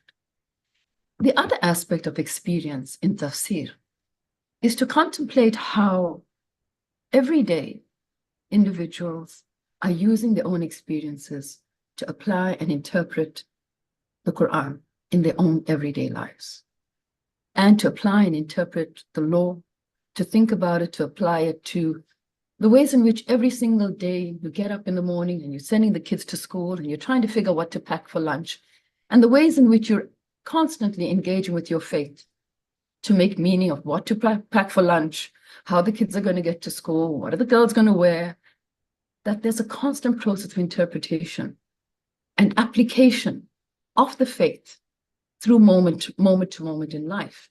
And that those moments also come through our own experiences. So for example, how does a person who's been abused in a marriage continue in the marriage, continue to be Muslim, continue to believe in the Quran, when the husband who's doing the abusing cites the Quran as the source and authority for his abuse? How does that happen? It's because the person who's being abused doesn't agree with that interpretation, offers a different interpretation, and works from their own experience of belief to remain committed to their faith. And then the third part of the work, which is some of the work that I try to bring forward, it is the idea that women ought, or that women historically in the historical jurisprudence have never actually been conceptualized as individuals with a lesser legal capacity. And the word that I refer to in the text is al-ahliya. The idea that women have lesser legal capacity is a very common idea right now. And when you find contemporary Muslim legal texts, you'll find scholars speak about women don't have the right to inherit the way men do. They inherit half, brothers inherit half of sisters. Women don't have the capacity to stand witness in court the way men do. You need two women for one man. Women can't issue talaq the way men do. Women can't lead countries. So they use all of those to argue that women have less legal capacity. They say women have naqis ahliya. That's my argument is that that's a very modern, very recent understanding of legal capacity, women's legal capacity. If we look to the historical sources, and I've done some work on a 13th century text, which is interpreted again in the 17th century, the Nur al-Anwar of Mullah Jivan, which speaks to a historical text by Imam al-Nasafi.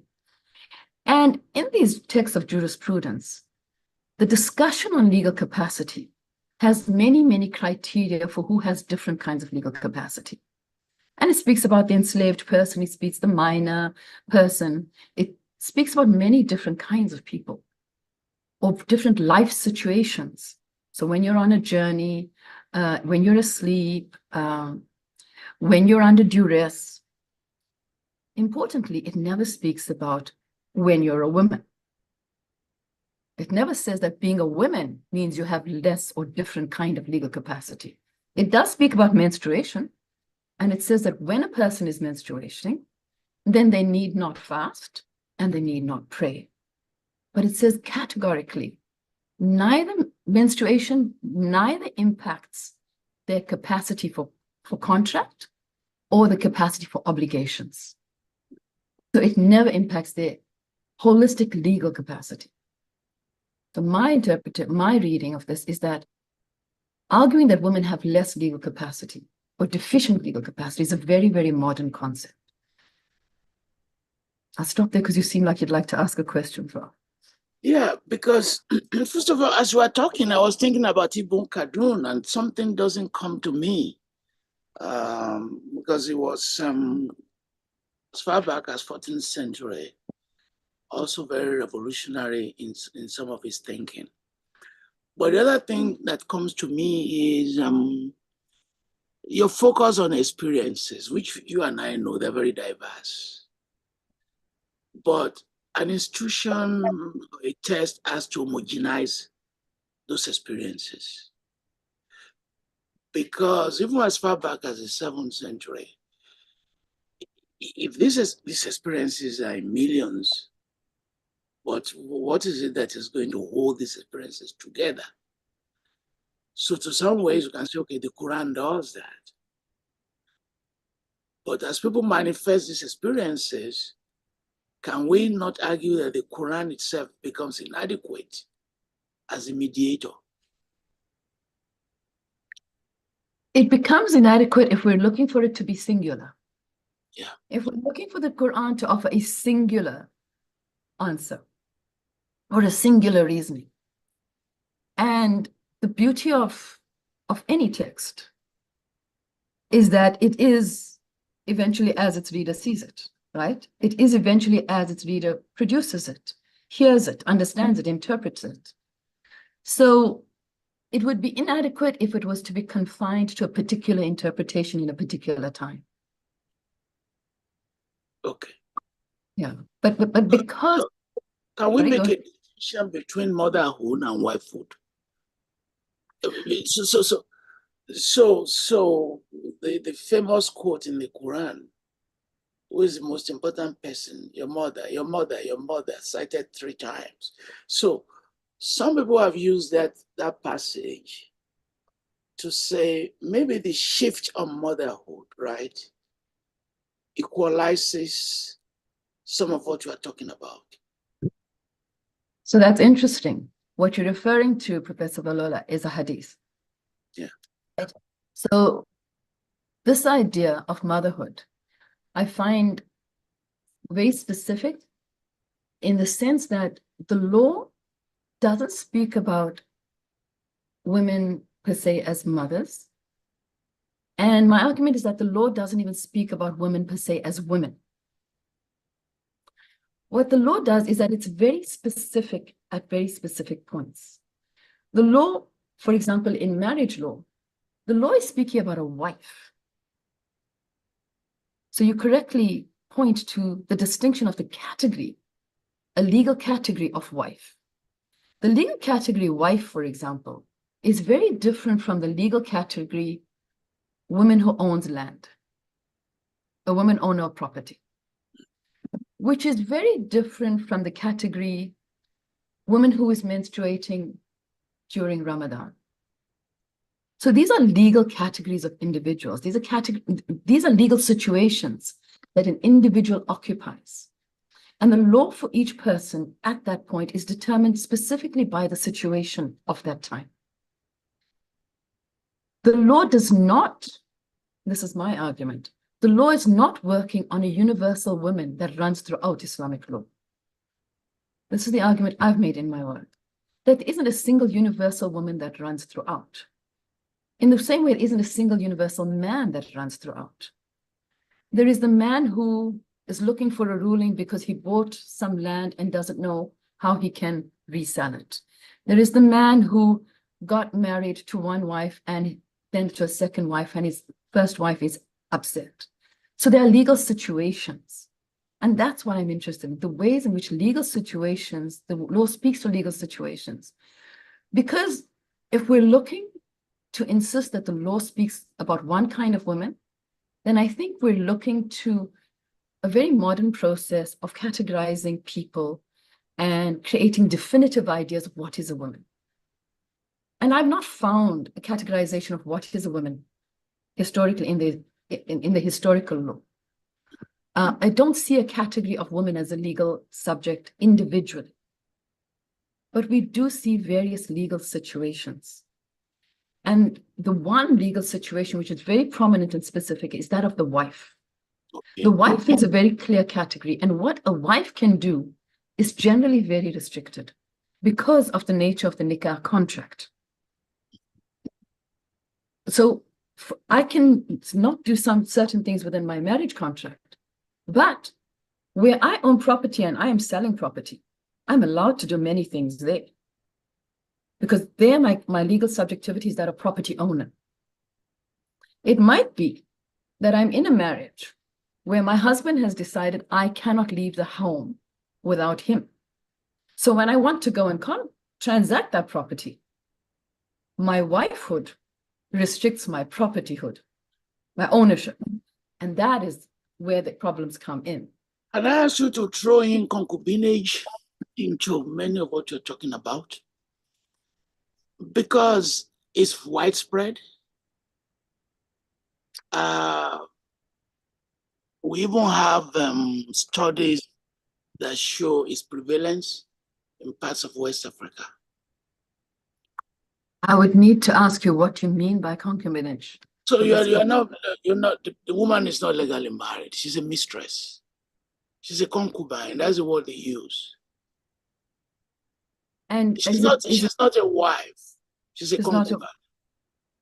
So is that being understood in terms of Islamic law? It's not my field, but it's so. If you look at northern Nigeria, Sahel, concubinage is common. I would be interested to know if that's a legal relationship, because concubinage as a legal relationship exists historically in Islamic law. But that's a legal relationship. That's a relationship that emerges out of enslavement. And that is a legal contract of enslavement that produces concubinage historically. I don't know that it happens contemporarily, except I know that when ISIS was busy and when ISIS was conquering and taking Yazidi women as prisoners, they invoked the idea of concubinage for Yazidi women, saying that they had taken them as prisoners and they were now in the role of imprisoned, enslaved women to them, and they put them into the service of concubinage. And there's all sorts of atrocities that have been committed in that regard. But I know that they used historical Islamic laws of enslavement and concubinage to argue for that. So how do I explain to students the difference between a Muslim feminist and a non-Muslim feminist? I'm sure somebody will have asked you that question before. Yes, I write on the convergences of Islam and feminism. And my understanding is that, well, first to answer your question, perhaps the difference may be that someone who might consider themselves Muslim feminist would take as their guiding principles the principles of Quran, ideas from Quran, and commitment to certain understandings of the life of the Prophet, peace be upon him. So commitment to Quran, commitment to Hadith, commitment to a certain intellectual genealogy that begins with the Prophet, peace be upon him, and continues presently, exemplified through the Quran. I would say that would be one of the characteristics, one of the demarcations, or one of the interests. On the convergence of Islam and feminism, though, I've written about how careful we need to be about bringing together this convergence. That we should not automatically assume that either A, they must come together because the only good Islam is a feminist Islam, or B, that they must never come together because Islam can never be feminist. I'm interested instead in, and I argue for, a position that brings the two to a place where they can be together, and the tension between the two, I think, is productive. I think they could both be very beneficial to each other. Islam and feminism, they have been very, very beneficial. And they're most beneficial when they're interested in learning one from the other. When historical feminism is interested in learning from Islam, and historically Islam is interested in learning from feminism, and also we cannot at any point be oblivious of the imperialist history of feminism. Feminism has a severe, long history of an imperial imposition of European ideas, European gender norms into non-European communities, and we have been equally recipient of all of that. What we cannot do at the same time as we resist, I mean, we must resist that imperialism, but there is a history of our own resistance to inequality. There is a history of our own resistance to patriarchy. And that is what we need to capture. And the resistance doesn't start last year or 5 years ago, or in the 19th or 16th century. We look simply to the Quran. And one of the surahs of the Quran is called the woman who discourses, al-mujadila. Some say the woman who disputed. But this is al-mujadila. The mujadila is a woman who engages our Prophet, peace be upon him, when she has a problem with the way in which her husband has terminated her marriage. And she goes to the Prophet and says, this is what he's done. And Rasulullah goes back and says, I will tell you what message I have. And he comes back and he gives her a message which she's unsatisfied with. And what does she do? She disputes, she discourses. She says, go back and tell your God this is not good enough. This does not work. And these are the reasons. She gives many, many reasons. And eventually revelation comes. And the revelation opens a way for her. And in opening a way for her, we see a woman who discourses and disputes with God, with Allah, with the Prophet, peace be upon him. This is, she's disputing. And neither the creator nor the prophet turn around and say, don't ask me questions, don't resist, don't talk to me like that. They respond to her instead. She gets a response. And so there is a history, if you want. I don't like using new words for old things, but if you want, there is a history of feminist disputation. The jadal that she does, the disputation that she does, is a clear example of what could be done, right? And so we must and we do draw, we reclaim this history of women asking for what it means to be Muslim, fully Muslim, to be recognized in the fullness of being a believer, with the fullness of their legal capacity, with the fullness of their soul and their minds and their bodies. And that is the history we're interested in drawing on. That is the history of Muslim feminism, if you want. It didn't start in Europe. So let me, the audience must ask you some questions, but you said you can't stay till the end because we have two more people. So sorry. The small change I can make is to ask members of the audience to only ask you questions and don't ask other people questions. So members of the audience, don't ask questions that two previous speakers have to answer, and we have two more speakers to listen to. Please, if you have questions for Professor Fatima Seedat, questions only for her for now. Professor A, please, can you ask your question? Professor H.E.Y. Please. Thank you. Thank you for the privilege to ask this question. You can turn on your video. Can you turn on your video if you want? Yeah, why not? Okay.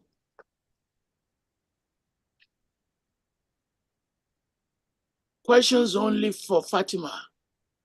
Yes, my question is strictly for Fatima, and actually around the very last comments that she made, I classify myself as a Muslim feminist, and I am glad she's trying to bring out the Mujawara as in the conversation with the lady who had conversation with the Holy Prophet Muhammad sallallahu alaihi wasallam.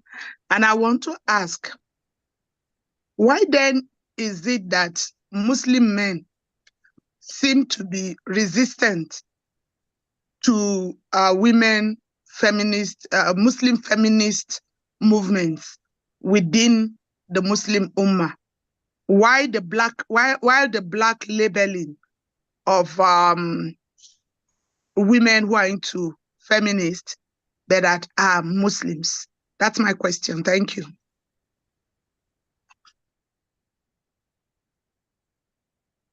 Shall I answer or? Please. Professor Hay, thank you for your question. I don't think I have a real answer, except to say that in my analysis, there were two important revolutions that our Prophet, peace be upon him, brought, which took many, many years to complete. The one was the revolution toward abolition of enslavement. And that did not happen in his lifetime. It happened much more, very recently, in fact.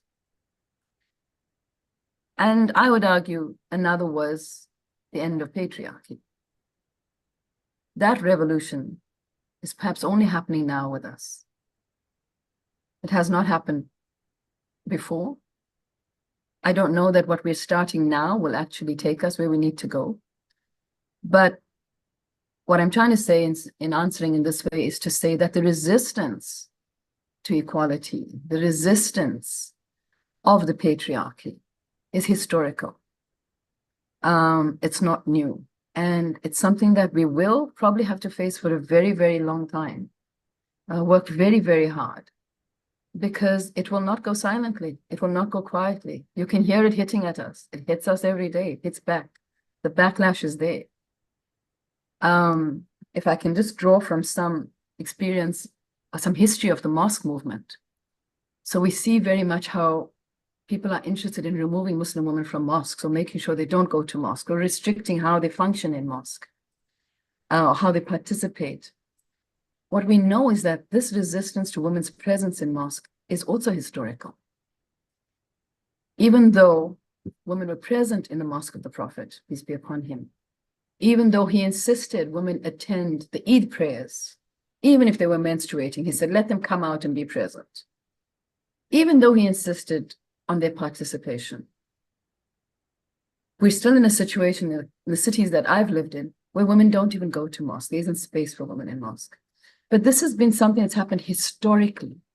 Every so often, you will see that communities try to remove women from mosques, and then women are removed, and slowly women come back, and they resist, and they slowly come back, and then there'll be the next movement to remove them, and then they come back, and then they come back. So this seems to have been something that's repeated over time. What does this mean? Does it mean we'll always be fighting for equality, to be recognized? I don't know, but I don't have more of an answer than that. Dawood Adeshola Amsa. Dawood Adeshola Amsa. Please proceed. We can't hear you. Unmute yourself.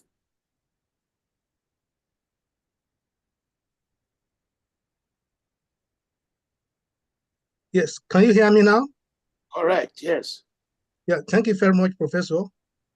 I want to draw attention of Professor Fatima to the point he raised about the contemporary trend of tafsir. I want to believe that if we take that to examine the concept of al-fiqh wal-waqi', I think I will have to argue that the trend of relating a particular verse of the Quran or the hadith of the Prophet to a particular situation started at I think at the classical period of Islamic jurisprudence. You will recall that Umar, the second caliph, did a number of interpretations that has to relate to the situation on ground.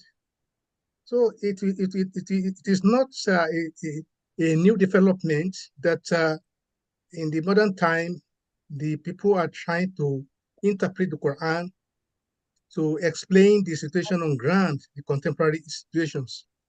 So my point is that it has been with the culture of Tafsir Quran right from the classical period. I don't know whether Professor Fatima can agree with me in that respect.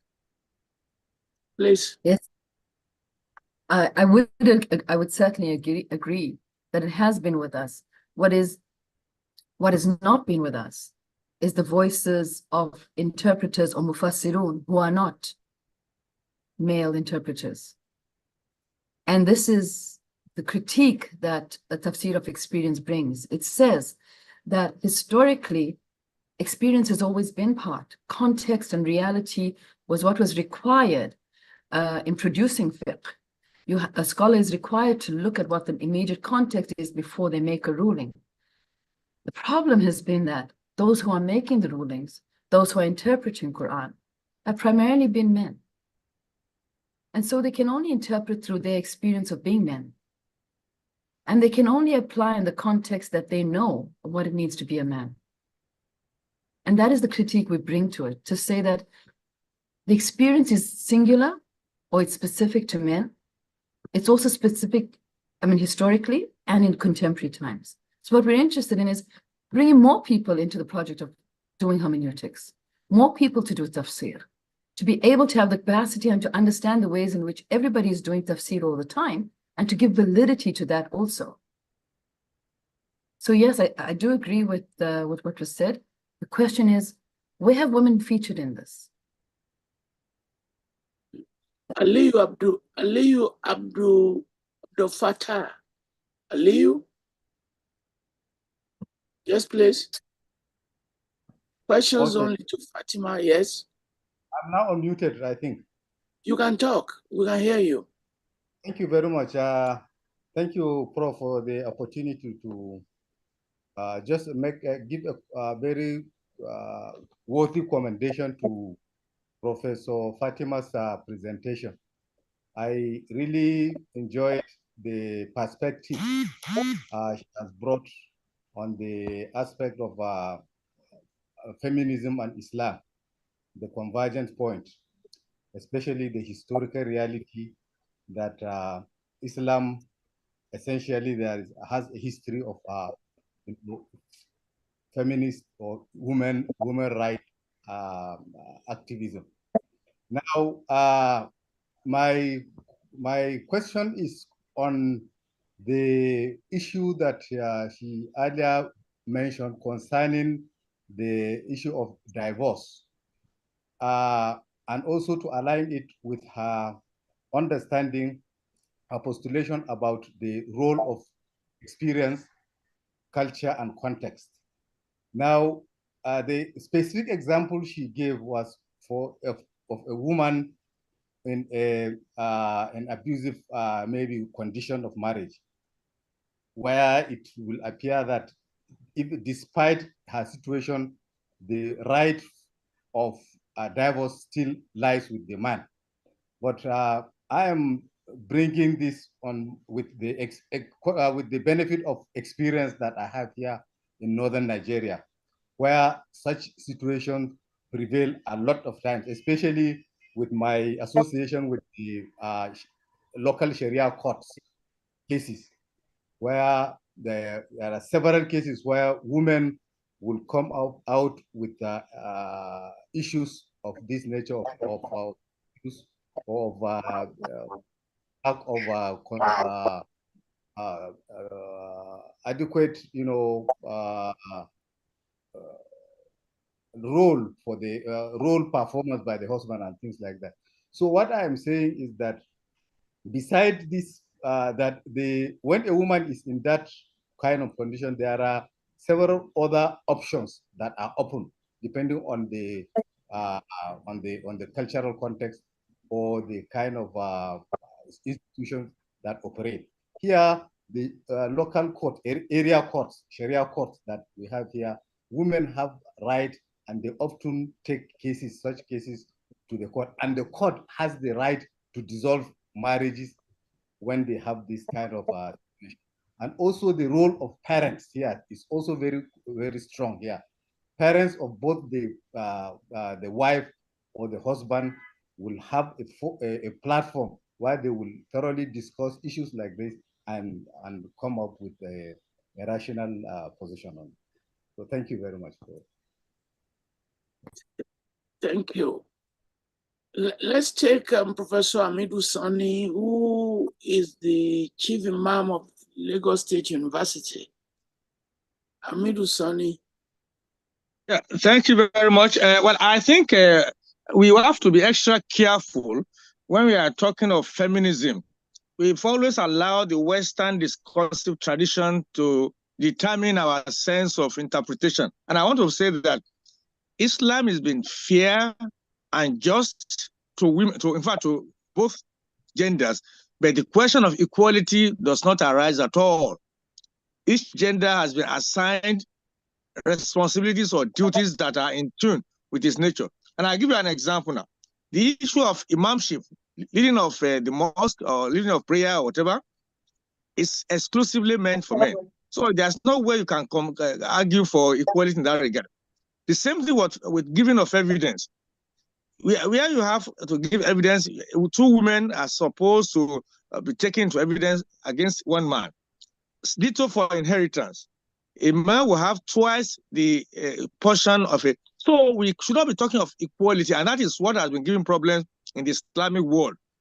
When those who are entrenched in Western... Chief Imam, what is wrong with talking about equality? No, what I'm saying, Islam itself talks about fairness and justice. but there's no question of equality of both sexes, because so if some group now say they want to push for equality, I'm asking, that will have no basis. That will have no basis in Islam. It will be antithetical to Islam, because there are certain areas that are exclusive to men, and there are that are some to women, and that is just what I want to draw attention to. When the professor said your experiences determine the outcome of what you are talking about, are you not falling into what she's critiqued? That you are talking from experience of patriarchy?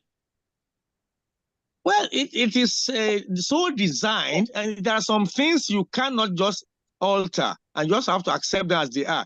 For example, now, the issue of concubinage as well is part of Islam, is part of the Quranic text, and it can be operated as well. So there's nothing you can do about that. What I'm trying to say is that there are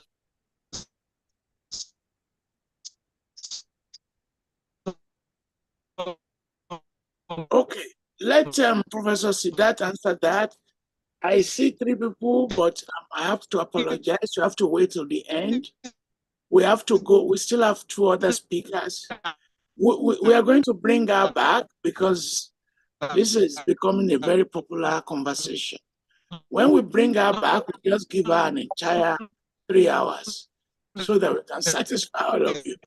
Okay, can you quickly respond to the chief imams? Because that's a major challenge. It's thrown you a very major challenge. So I think what the chief imam does is he's interested in the ways in which we're using terminology that potentially has been imposed. I think this is what he's arguing, that the terminology has been imposed from elsewhere. It's not the terminology that is intrinsic to the tradition. But the terminology that is intrinsic to the tradition are terms like adl wal ihsan, right? Justice and beauty. These are the ways which... I'm getting some feedback. No, anybody else is getting feedback also? Our technicians, please mute everyone, please. So I mean, what the chief imam has said is exactly the point that I made earlier, that there's a understanding now that women can't do all these things because there's something intrinsic about being a woman. It means you can't do these things. And the argument is that there's no substantiation of this. Please check that everyone is muted. Somebody is... Please check.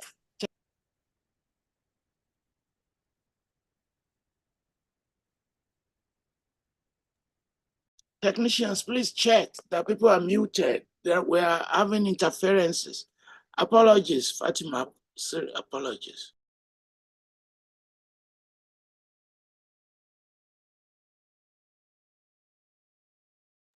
Please let us speak.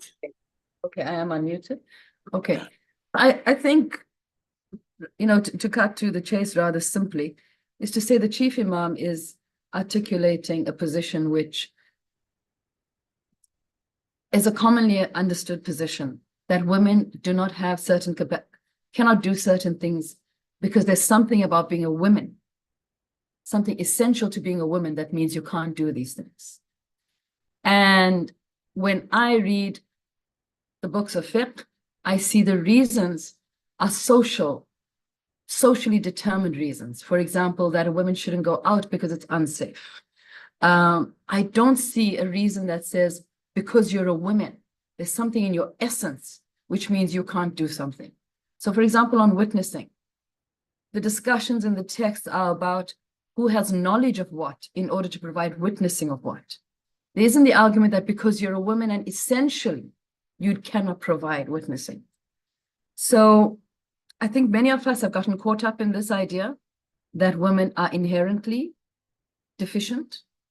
But when I look in the text, in the usul al-fiqh text, in the discussion on ahliya, al-ahliya, which is where we should find it, because that's where we find the discussion on enslavement, on minority, on insanity, then surely there should be a discussion there about being a woman that says because you're a woman, you have less legal capacity.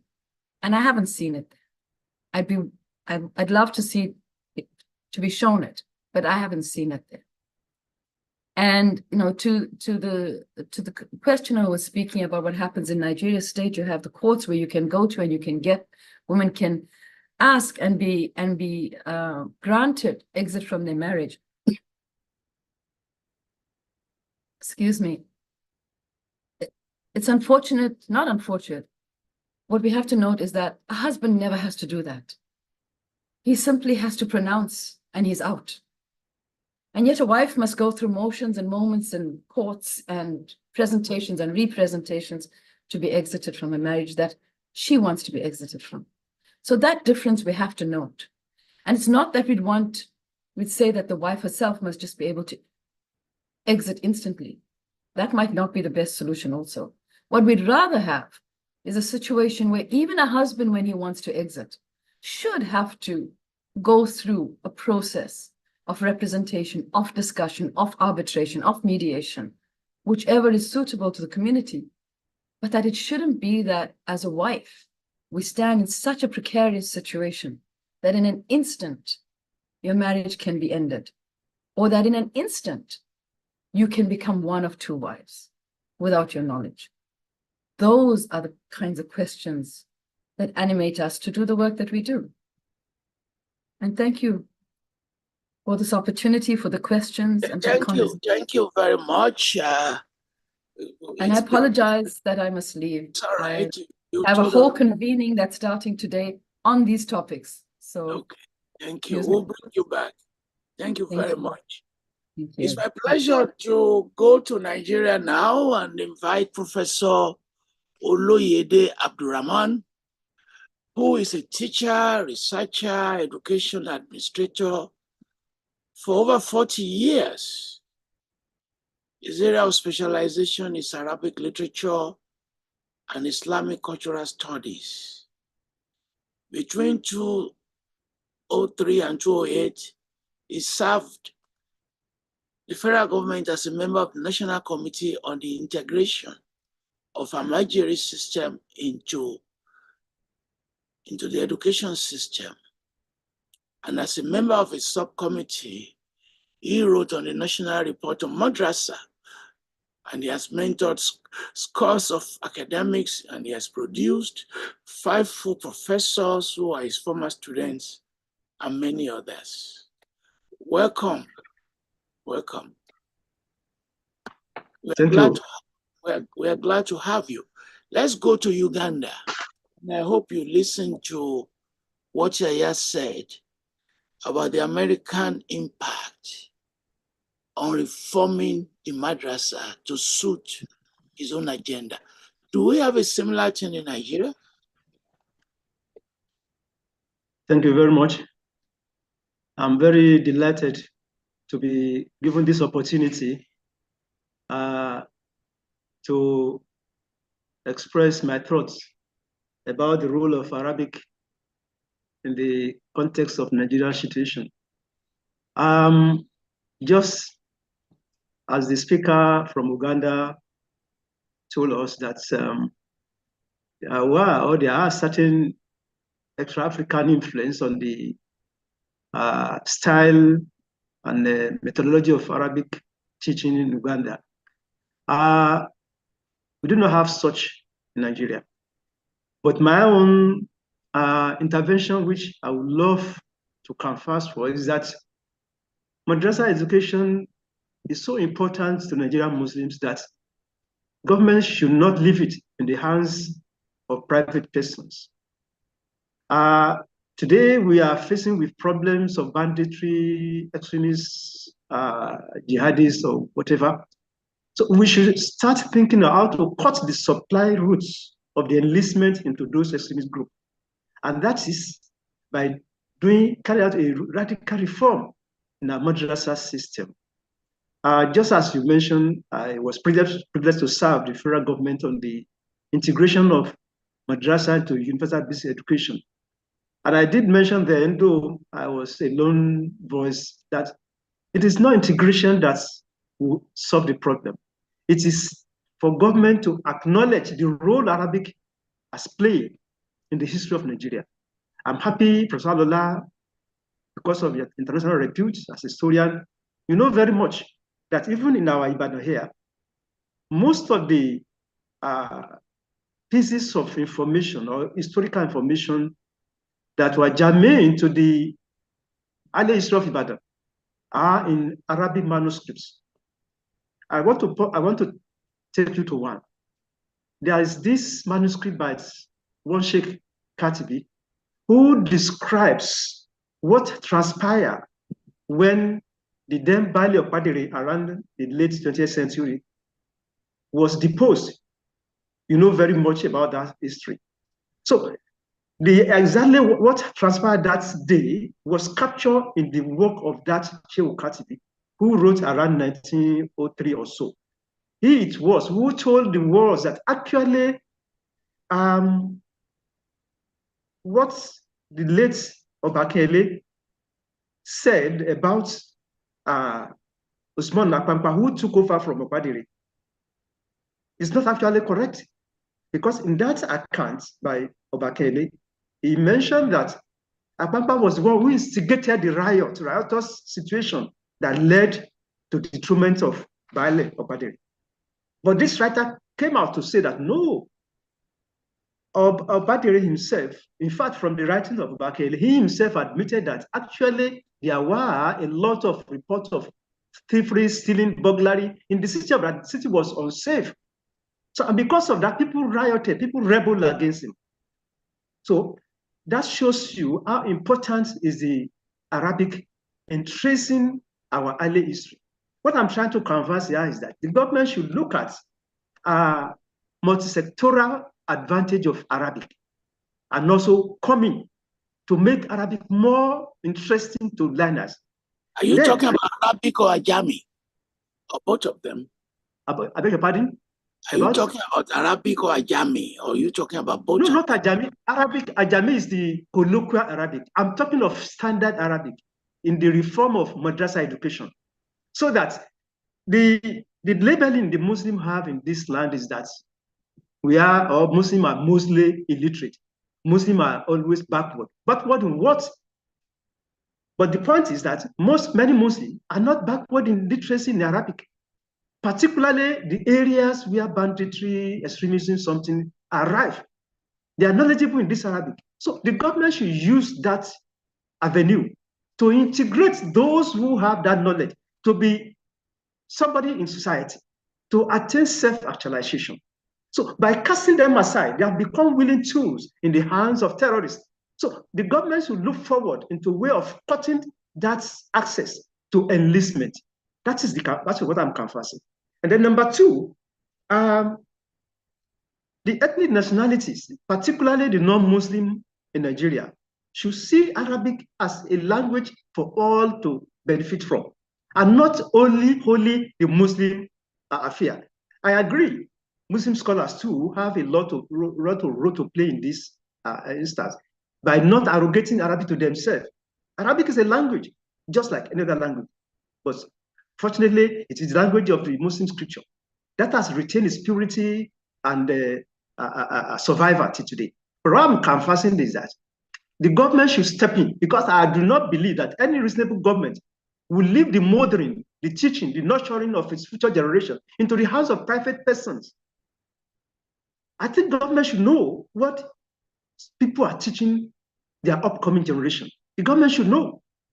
So if government intervenes, then the government will be able to redesign curriculum in a way that will suit local environment without extra interference from anybody. In any case, Nigeria will not allow any European or American to dictate how madrasa system should run in Nigeria. It cannot work.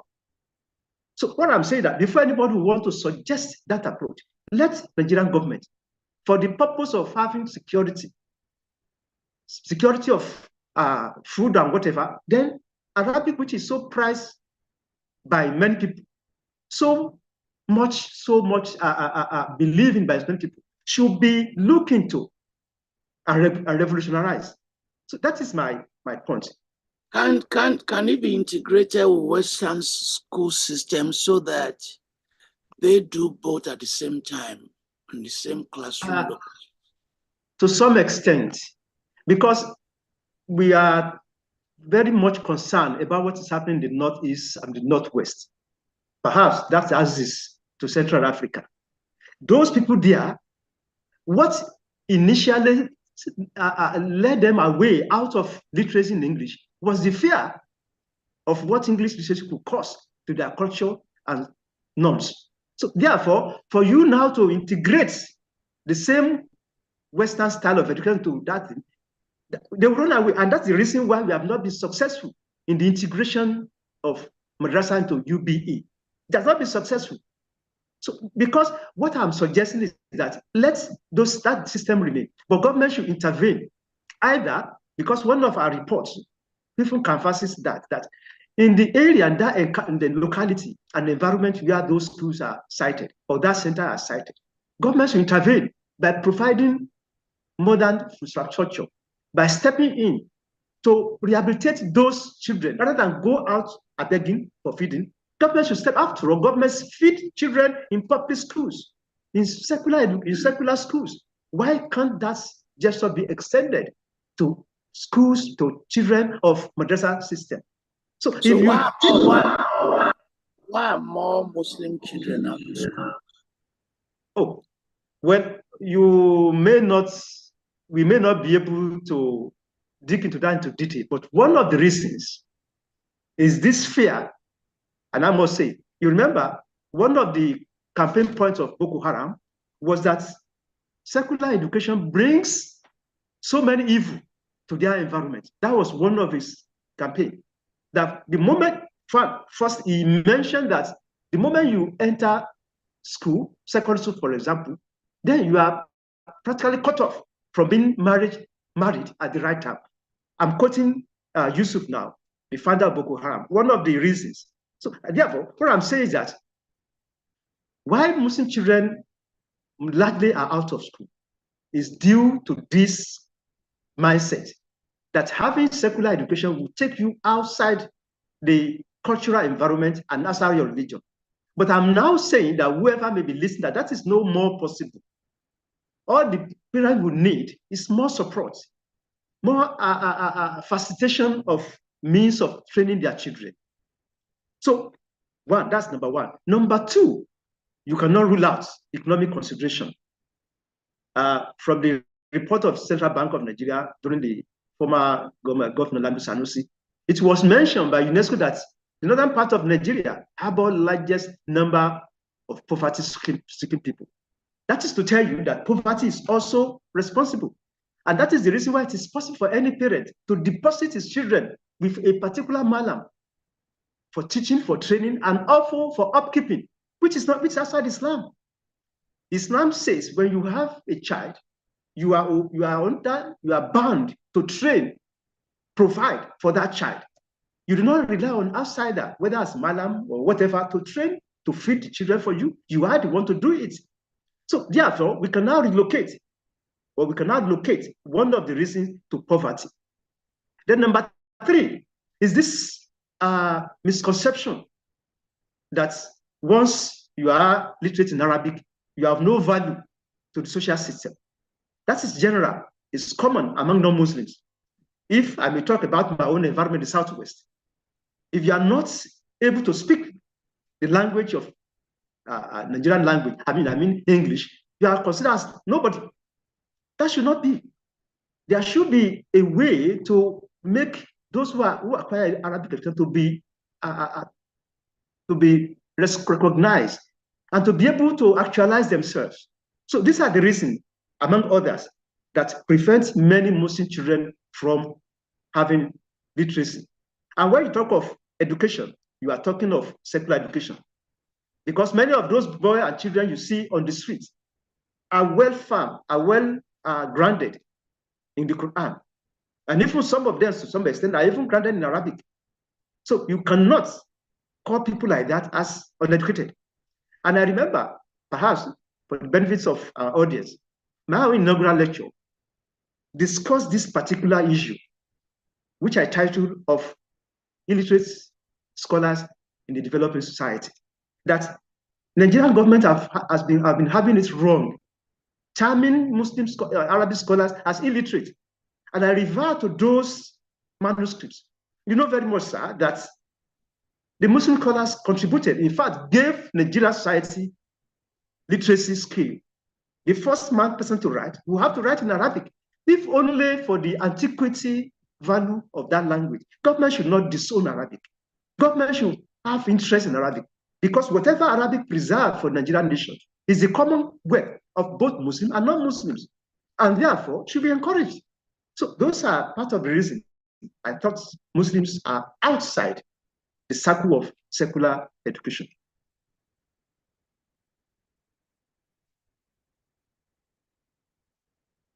I can't hear you. Thank you. I'm assuming I can hear you now. and others have created a wide range of syllabi to make this possible. Yes. I'm assuming that, because it's one thing to make recommendation, it's another to say, this is the syllabus. This is how we think we want to do it. And that's one. And the second is how recruiters of labor, those who hire people, we take that into consideration when giving jobs. Because if they're not connected to job allocations, if you do Arabic and you go to a company in Lagos and they don't take it, then that is a problem by itself. Hello, are you frozen? Thank you. Yes, I can hear you now, sir. That is what I said, that government should have intervention. Actually, my committee, which I had the privilege of serving, actually did harmonization of this curricula. But because the Nigerians' ways of doing things, the system was not continued after the change of government. We tried to integrate, harmonize the curricula of different settings in Arabic madrasa education. Then number two, it's just a little orientation will be needed for anybody who's well-grounded in Arabic to be able to function in a secular system. You do have some areas which are for specialists. I'm not talking about that, but I'm talking of area that is common to all people. That's, for example, an Arabist who study carpentry, who learns carpentry, learn bricklayer or whatever. There's nothing stopping him from being employed by government, the way other people are being patronized, just because he or she does not have primary school leaving certificate or secondary school certificate. That's what I'm saying. So also there are other areas, if in the administration, before the white man came with his English language, you realize, you know very much, sir, by your standing, that the Arabists, these Arabists, were the one holding the reign of administration of many areas in Sudanese Africa. So are we now saying that that's technical, that expertise have decided?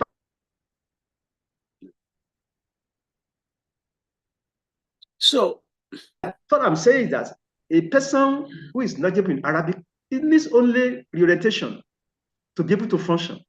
So that's what I'm confessing. And again, we have to cancel our compatriots that we should stop looking at Arabic as language of Muslims. It's language for us all. And that's until that changes in Nigeria, there may be no breakthrough. Because I remember very well that when our committee at the integration something was working, it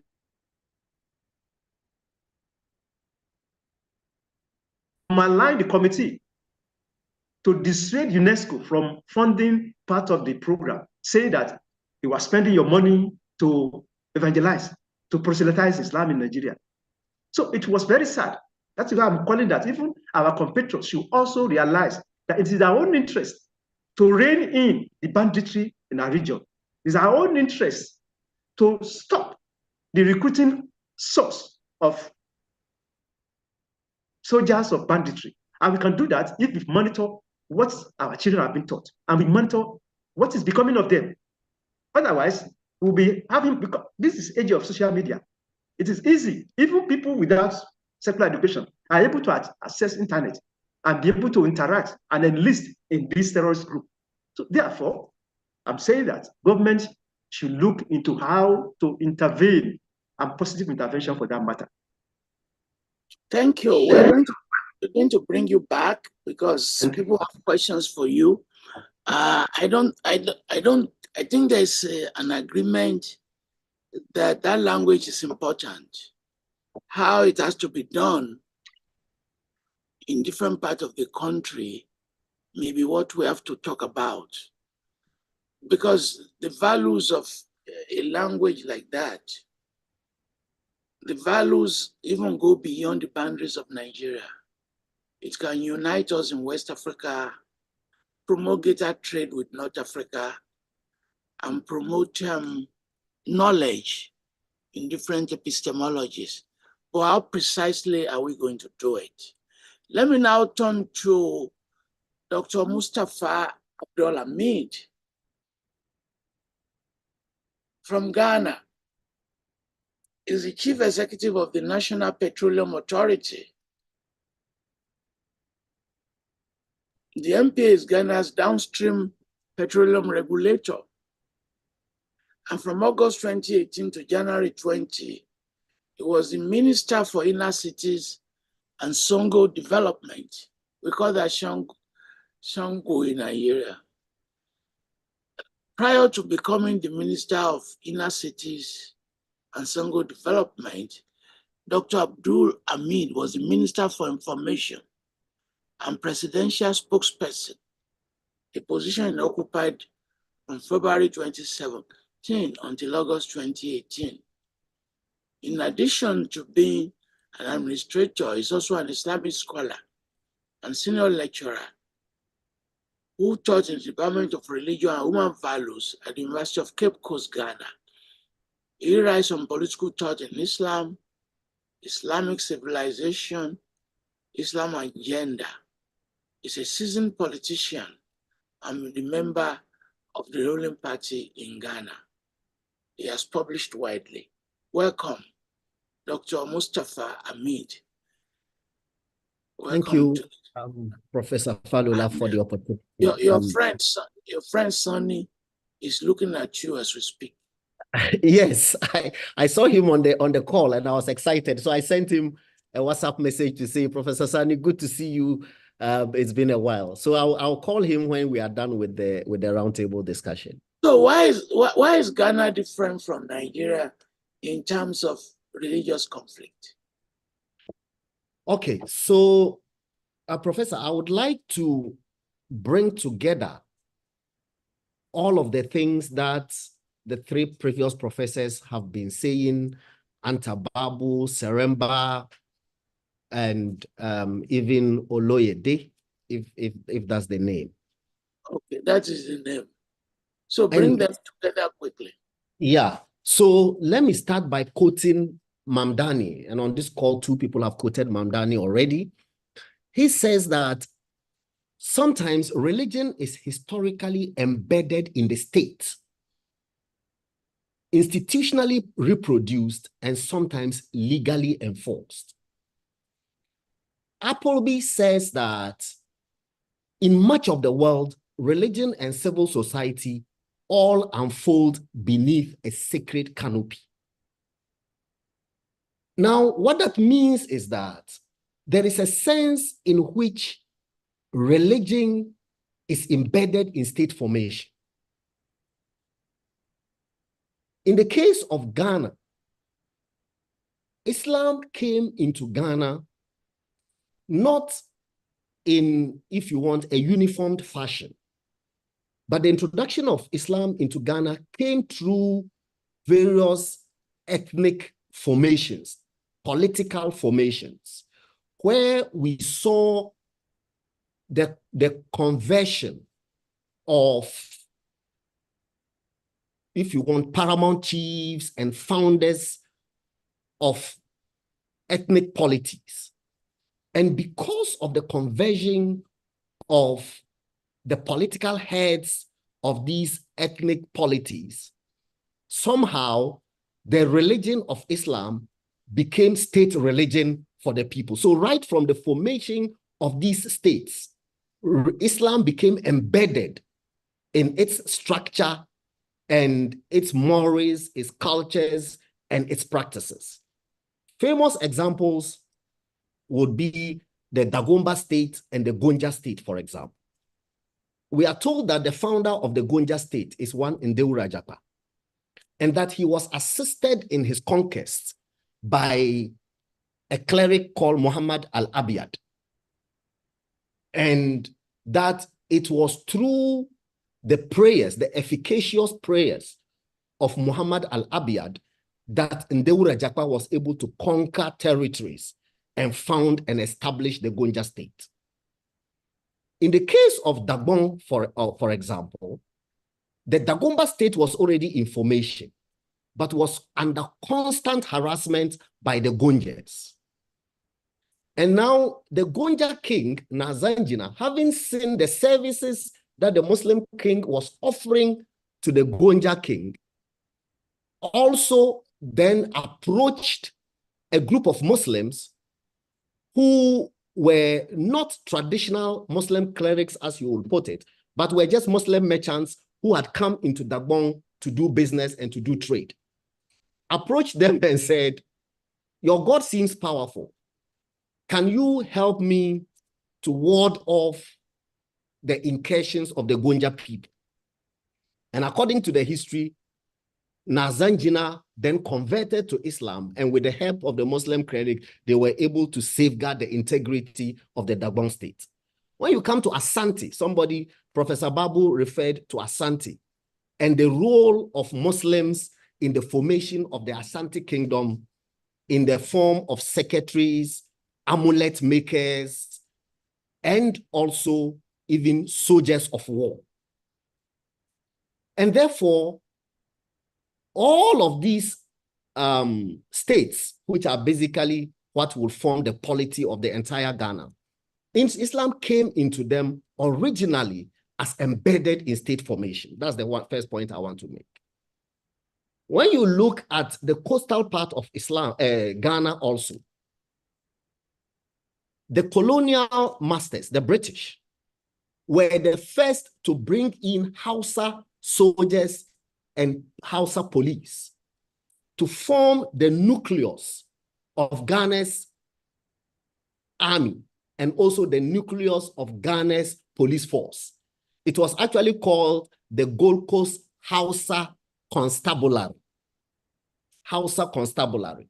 And these were originally numbering about 200 to 250 police people who were brought from Hausa land, who settled in the coast of Ghana, Cape Coast, Elmina, Denu, Aflao, and all of that. Now, these were Muslims, therefore, and came with their religion. Same with the army. Today, up to today, the Southern Command of Ghana's army has as its motto the Hausa terminology, Kullum Shiri. Kullum Shiri means always ready, to this day. And so it tells you the role that Islam played in the formation of the nation state of Ghana in the first place. Now, therefore, as the years rolled by, Muslims then felt that they were not being given their due in respect to their contributions to the formation of Ghana. And so they formed what they called in 1932 the Gold Coast Muslim Association. Later on, this Gold Coast Muslim Association was transformed into a full-fledged political party known as the Muslim Association Party in 1954. Now, even though this was a Muslim party, they brought into their fold a lot of Christian intelligentsia. Why? Because of what Professor Oloyede alluded to. Because at that time, not many Muslims had secular education. Why? Because almost like the point that he's trying to make, in Ghana for a very long time, there was a suspicion by the Muslim population against secular education. because, of course, secular education was brought in by Christian missionaries. And the truth of the matter is that secular education came in as a Christian missionary enterprise. And now, to accentuate the phobia of Muslims towards education, Muslim children were required to take on Christian names if they went to school. And so to this day, you will find people who are 70 and above and in their 80s who are called, for example, Cecilia Adiza Bukari in Ghana. You know, somebody's called Joseph Suleimana and all of those things. And so it sort of put Muslims off from taking their children to school. And so these Christians came in to help the Muslim Association Party, who also had an axe to grind with Dr. Kwame Nkrumah's party. And one of the spokespersons of the Muslim Association Party, who is Christian, Awonorena, said, for example, when he was asked, why are the Muslims forming a party? And he said, and I quote, the Muslims form about 60% of the police force, about 90% of the army, and about 80% of the labor force in the country. And yet they are treated like dirt in the ground, unquote. And so right from the beginning, you will see that in the immediate immediate pre and immediate post-independence eras, that the stage was already set for a conflict between Muslims and the state. And as time went on, of course, later on, Dr. Nkrumah passed what he calls the Avoidance of Discrimination Act, which outlawed the formation of political parties on the basis of ethnicity and religion. Fast forward to about 1969, there was a government called the Progress Party government, which enacted an aliens compliance order. And in the aliens compliance order, many people of Nigerian origin were compelled to exit Ghana. I mean, it was also an issue of, if you want, the struggle for resources. It was economic in nature, because then the government at that time was of the view that the commanding heights of the economy had virtually been taken over by people that were considered foreigners in that sense. And so aliens compliance order came in. Since then, Muslims have been very active in political party and political arrangements in our country. To the extent that today, like you just introduced me, I was Minister for Inner City and Zango Development. To the extent that Ghana now establishes a whole ministry responsible for ministering or catering to the needs of Muslim communities. And when we say Zango communities, these are predominantly Muslim communities across the country, because the arguments of their forebears still applies, that many of these communities lack social amenities. There's still a relative lack of education. There's still a certain social gap between these Muslim communities and the bigger host communities within which they reside. And so that has sort of set a certain stage for the state to begin to bring together, to factor Muslims into the national political equation in order to reduce tensions. And as Professor Oloyede said, that so that they don't become fodder, Muslim youth don't become fodder for extremism or for other forms of state subversion. And so in Ghana, the Muslim-Christian relations, which is one of the areas that I'm very interested in, the tensions that exist between the minority Muslim community and the majority Christian Muslim community is not as palpable as it is in perhaps some other West African countries. To the extent that, for example, the political party that is in power today virtually has an unwritten rule that says that, almost like what pertains in Nigeria, that anytime a Christian is elected as the presidential candidate, they must of necessity select a Muslim as running mate and vice versa.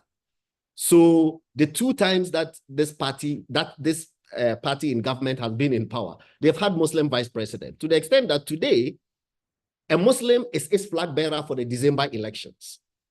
So a minority, some put the Muslim population in Ghana at best at 20%.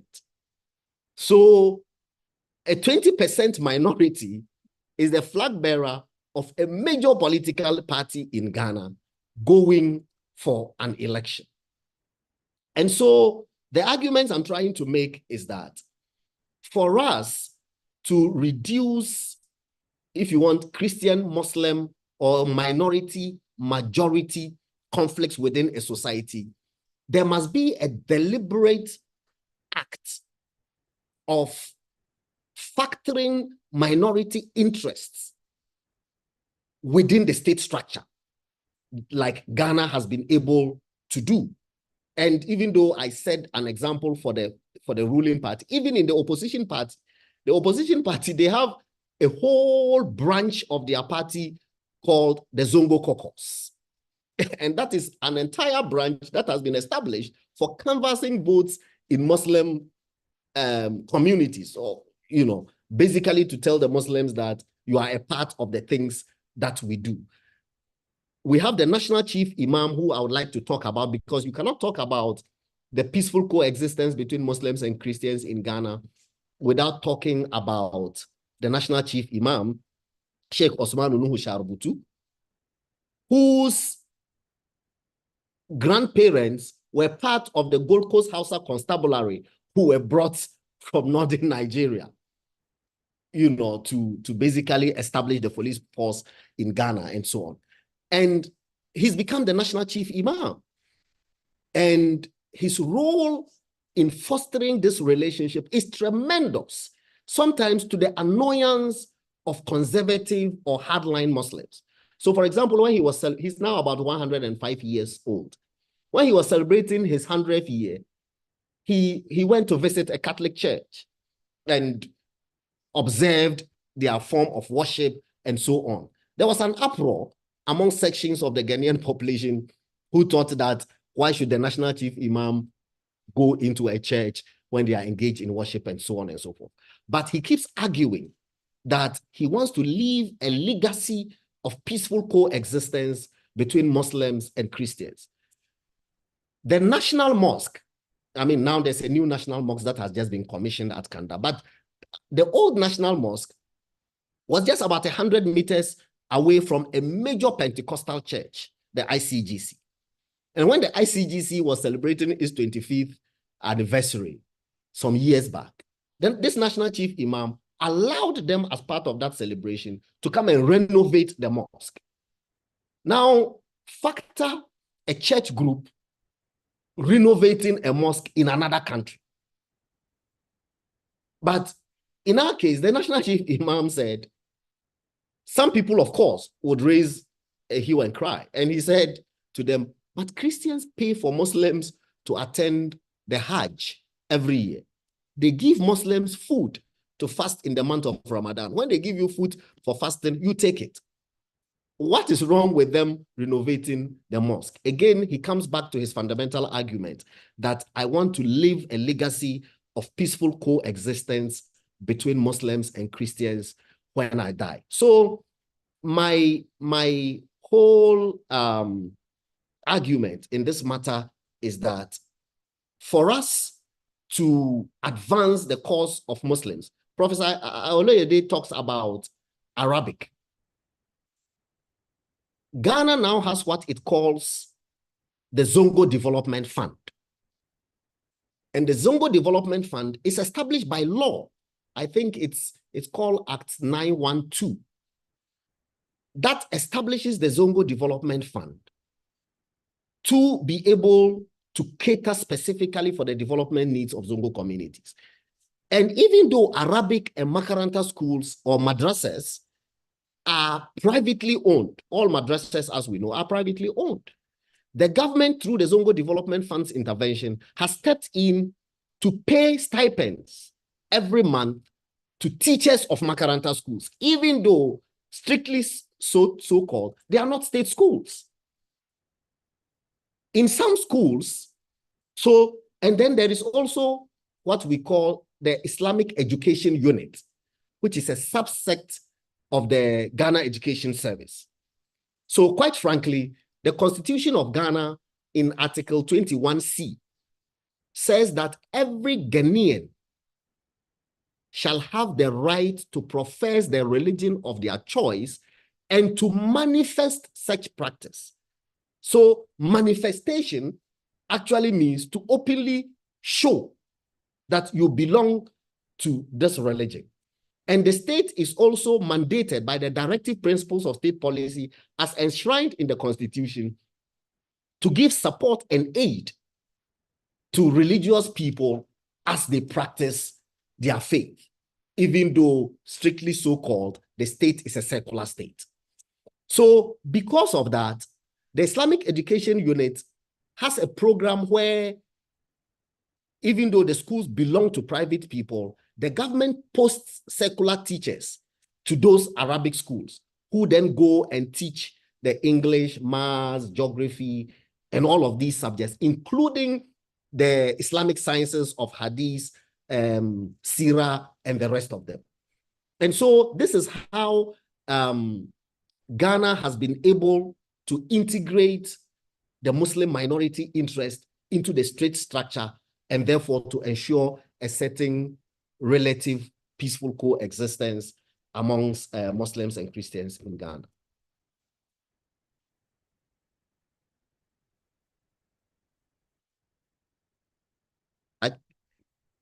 I can't hear you. On mute. Professor, please unmute yourself. Okay. Hello, Prof. Thanks for that wonderful information, which partly explains differences in religious formation between, say, Ghana and Nigeria and other places. But is there one variety of Islam in Ghana? No. So in Ghana, all the varieties of Islam, if I may put them so, exist. There is the Ahl Sunnah wal Jama'ah, which basically is the Wahhabi religious ideology. There is the Tijaniya, which is a Sufi religious ideology. And there is Ahmadiyya in Ghana.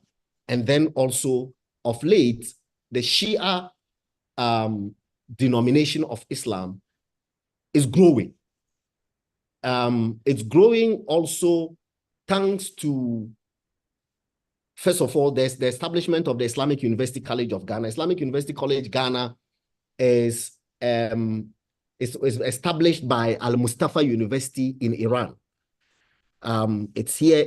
It offers, if you want, very affordable tertiary education to mostly, even though it doesn't discriminate as to the religious persuasion of the students who attend that university. But the majority of them are from Muslim communities who, as I have already said, will come from poor backgrounds and so on, because the fee, they charge the lowest of any private university in the country. Many people these days go to Iran, just like others who have gone to Saudi to study, come back with the Wahhabi ideology. Those who go to Iran and Iraq to also study will return with the Shia ideology. So there are now very big communities of Shia in Ghana, in the major towns of Accra, Kumasi, and Tamale, and growing. So they do exist. Now, I want to talk about the relations between these denominations. In the beginning, they've been acrimonious. Even to this day, there's some underlying tension, especially between those who profess the Wahhabi ideology and the Tijaniya Sufi group.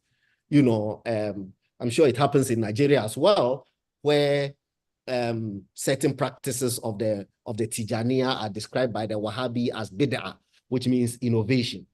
and that those innovations are un-Islamic and they should be fought, and etc., etc. However, beyond 1998, there has not been any more open confrontation or hostility between the groups. Between the late 80s all the way to 1998, skirmishes used to break out over these doctrinal differences, and then people will fight, people will get hurt, one or two people will die, and etc., etc. But since 1993, when this national chief imam became national chief imam, he's tried very hard to bridge the gap between these denominations, because he himself is a Sufi, he's Tijaniya in orientation. But he attends ceremonies of every Muslim denomination. You will find him in Shia ceremonies, you will find him in Ahmadi ceremonies, you will find him in Wahhabi ceremonies, and etc., etc. And so because of that, his ability to bring people together and so on, the gap has been narrowed somewhat. And there is a committee that is called the Hilal Committee, which is a committee that is made up of the leaders of all of these denominations who meet mostly during Ramadan and post-Ramadan to declare when Muslims should start the fast, and etc., etc. So institutionally and within these denominations, intra-religious, intra-Muslim tensions have been reduced considerably, as I said, largely, first of all, due to the efforts of the national chief imam in bridging these gaps, and also thanks to modernity and also the intervention of the state. Thank you. So I'm interested in that point of intersection with politics, with national politics. So in the case of Nigeria, you find the majority in the northern part, and your president, the Muslim, came from the north. So is there a connection between what you are describing and regionalism? Is there a connection? Yes, there's a certain sense in which they connect, because remember when I was talking about the introduction of Islam into Ghana, I said that Islam also came through the chieftaincy institutions of various ethnic formations. And I talked about the Gonja, I talked about the Gomba, but there is also the Wala, the Mamprusi, the Nanumba. Yes. All of these ethnic groups that I'm mentioning are all based in the north. They are all northern ethnic groups. And the institution of Islam is embedded in the palaces of these groups, okay? To the extent that even the festivals, their festivals are all justified Islamically. So for example, there's a famous festival of the Dagomba people called the Damba Festival. And they celebrate the Damba around the birthday of the Prophet Muhammad sallallahu alaihi wasallam. So they have infused Islam into what hitherto was a purely traditional festival. They also have another festival called the Fire Festival, the Bugum Festival, where they light torches at night and march through the streets. Now they claim that those torches represent the torches that the people of Prophet Nuhu or Noah lighted to find their way out of Noah's Ark after the Ark had birthed.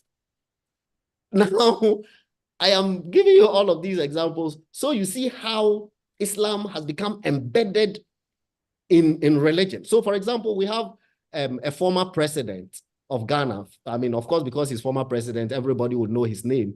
He's John Dramani Mahama. Now, John Dramani Mahama is Christian. He's very Christian from birth. But you see, he bears Muslim names. That is because he's a Gonja. And in the Gonja tradition, Islam has become a part of its institution. So even if you are born a Gonja Christian, you will be given a Muslim name for whatever it is worth. You see, so the politics of the North is also basically a politics of religion, to the extent that before the passage of the avoidance of discrimination law in Ghana, there was another political party based in the North called the Northern People's Party.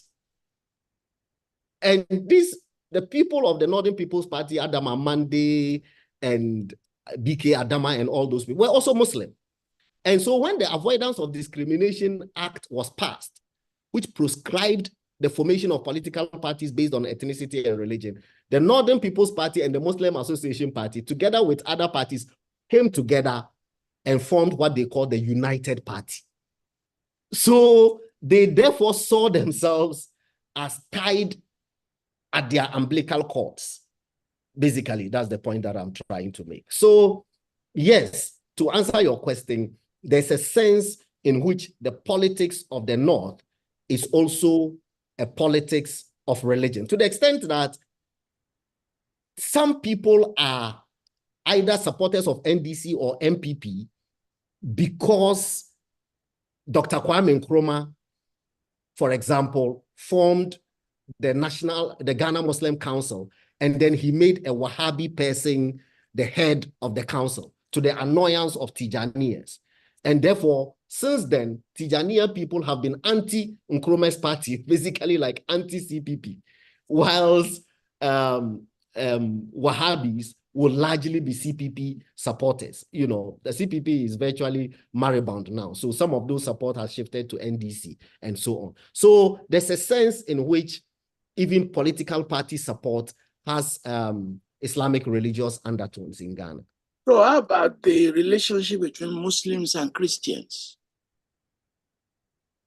Yes. So I was making the point that the relationship between Muslims and Christians in Ghana, in my opinion, I've only seen some of it in Sierra Leone.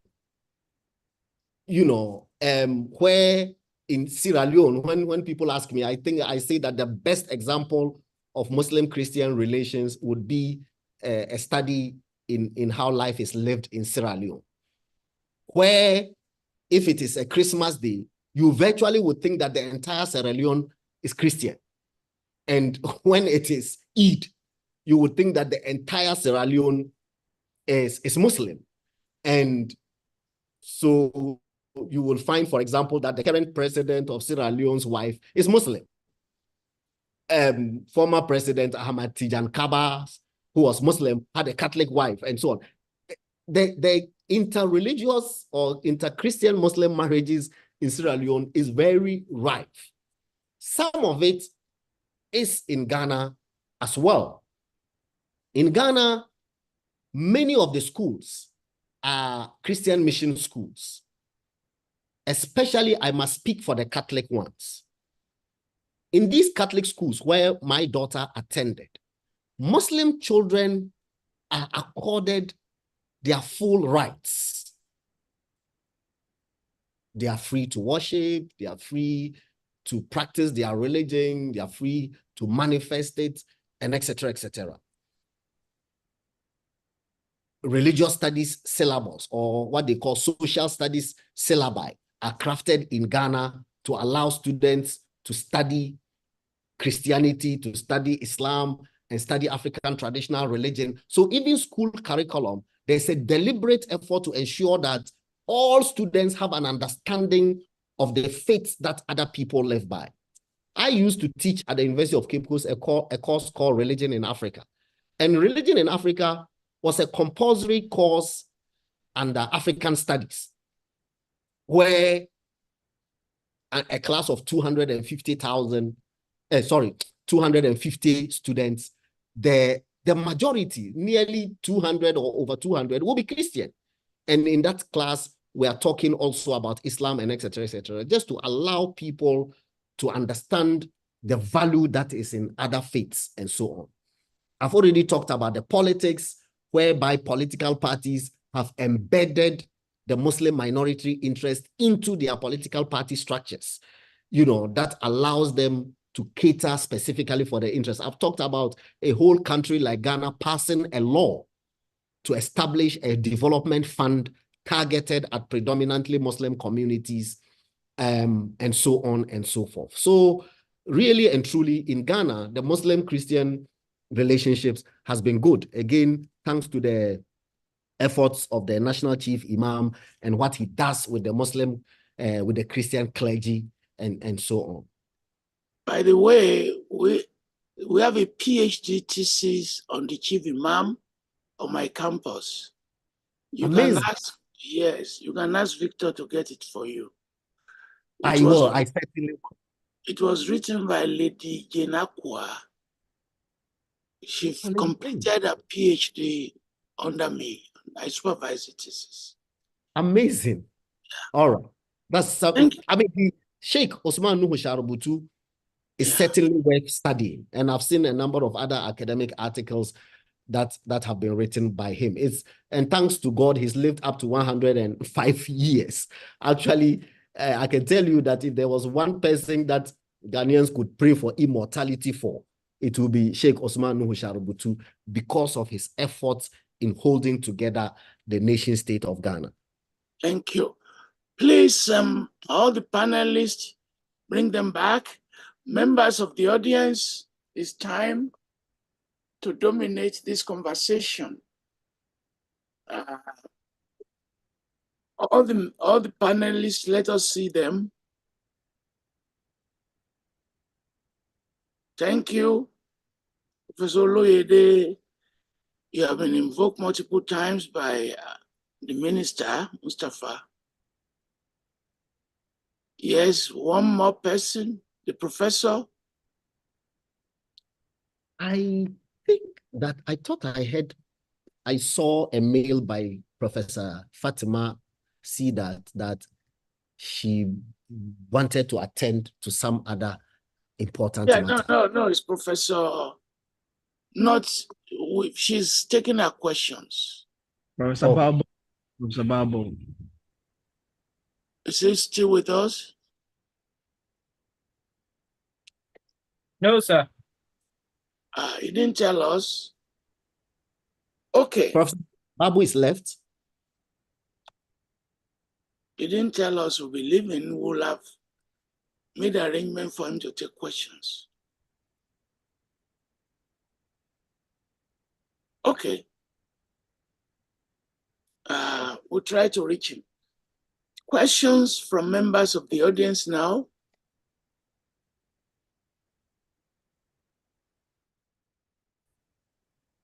Questions and comments? Is Professor Fatima still on the call? No. She's done her own questions. Okay. Mary Owusu, please. Dr. Mary Owusu, ask your question.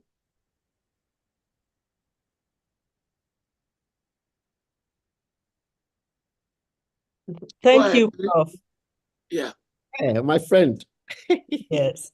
So my question is a little follow-up on what Professor Fatima said, and also that I know that Dr. Abdul-Hamid, you also study gender. And in your presentation, you did not bring in gender. So I wanted to have you make a comment on that in Ghana. And also in particular, I like that Professor Fatima was talking about one person asked her a question. So I don't know if any of you can comment on it. And she was talking about the terminology. I'm also very interested in language and the use of language. So about the use of the word feminist in Islam. I question it. Outside of religious circles, I study African intellectuals. And when I study in African female intellectuals, sometimes I have a problem with using the language of feminism for them, because again, a lot of them would be more womanist than feminist. So I don't know if any of you within the Islamic field can comment on that. So to Professor Oloyede, I want to ask you a question. You had mentioned that you think the Nigerian state should fund the education done by madrasas. And I wanted to find out from you more about that. Why do you think that the state should? If you could, you gave reasons, but I would still want you to expand on that. Thank you. Should I start, Professor? Please, you can answer. Okay. So, yes, I didn't, that's why I asked whether she was still on the call, because I had my own questions about her gender exposition. So I agree with her that when we talk about Islamic feminism, then we are talking about an interpretation of Islam from a feminist perspective. That's what the feminists say. That feminism is not to say that we should, if you want, ignore the binary of male and female. You know, there's a Quranic verse that says the male is not like the female. So there is male and there is female. That's a biological construct. Now, therefore, she made the point that Muslim men, and if you look at all the famous interpreters of the Quran, all of the hadith interpretive literature that has come down to us, whether it is by Zamakhshari, Jalalaini, or it's all done by men. So according to her, it is difficult for a man. My professor, Professor Gaba, used to say, how can you talk about drunkenness when you haven't been drunk before? So they are saying, therefore, that because these are men, they can only interpret the Quran from a man's perspective. However, when she talks about reform, I don't know what she wants reformed. Because when you talk about reformation, reformation could mean a reinterpretation of the primary text. And as for me, my position is that there is no objective interpretation anywhere. Every interpreter of a text comes to the text with his or her own subjectivities. Now, however, she was talking about why is it that men have a right to marry a second and a third wife, but women don't have a reciprocal right. If we extend the argument that way, we will be going into absurdity, as far as I am concerned. Because I always ask the women who tell me that, and I say, okay, so let's assume you are married to 2 men and 3 men and so on and so forth. If you get pregnant, what are we supposed to do? We are supposed to wait until you give birth, and then we go and do a DNA test and determine whose son or daughter it is, and etc., etc. You'll be going into absurdity. As for the issue of permission, I am not sure that there is any woman who, if women had the right to permit their wife or their husbands to take a second wife, they would ever grant such permission. However, she made a point that it's a contract. Marriage is a contract. Every man has a right, or the couple who are entering into the marriage contract have a right to put a clause in that says that the man has given up his rights to polygyny. You can. I mean, well, that's also according to Maliki, but Hanbali disputes and says that what God has granted to you as right, you cannot give it away. But Maliki says it is your right that Allah has given you to take a second and a third wife and so on. And you can give it up. So you can write into your marriage contract and say that I give up my right to take a second wife and so on. And so there is actually true that there's a certain sense in which men can interpret Islam and turn it into a certain tool of oppression. For example, 2008, this president of Akufo-Addo, I was his spokesperson. And at that time, he signaled clearly his intention to select a Muslim woman as his running mate. Because he said that, first of all, he's Christian, and she's Muslim. So religiously, it balances. He's from the south, she's from the north, it balances. And he's a man and she's a woman. So she thought that a Muslim woman would be the best to pair him. I received a stinking letter, if I may say so. Let me call it a stinker, from a group that called itself Muslim and Arabic Teachers Association of Ghana. Well, in fact, no such association exists, but some people wrote allegedly under that umbrella to say to me that I should warn my presidential candidate that Islam is against the leadership of women, and that if he dared to select that woman as his running mate, that woman is now Ghana's ambassador to America. She's called Hajia Alima Mahama. That if he dared to select Hajia Alima Mahama as a running mate, they would mobilize all the Muslim communities to vote against him because Islam is against the leadership of women. Now, such thinking I disagree with, because it's not even true that Islam forbids the leadership of women. I mean, there's scholarship that has questioned the canonical basis of that hadith. There's a hadith that says that any group of people who are led by a woman will never be successful, and so on and so forth. There's a whole body of literature that has been done questioning the canonical validity of that hadith and so on. So there's a certain sense in which Muslim communities still find a way to interpret Islam in such a way as to deny Muslim women certain rights. But that's a subject of interpretation. It has nothing to do, as Professor Sani was trying to allude, with the real Muslim or Quranic text.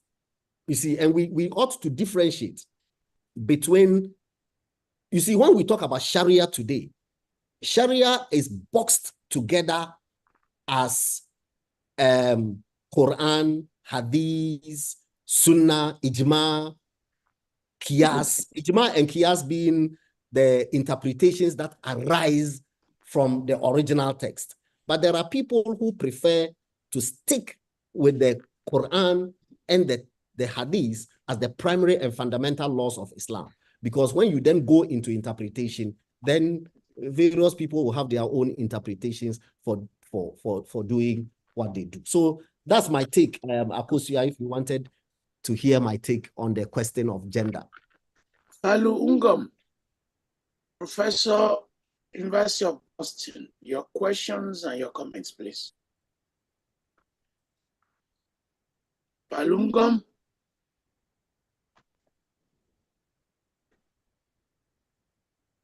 Are you still there?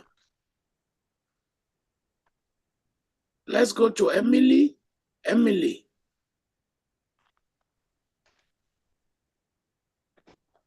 Is Emily there?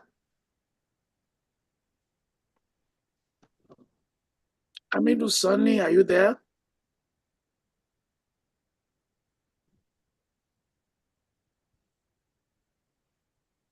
I am, please.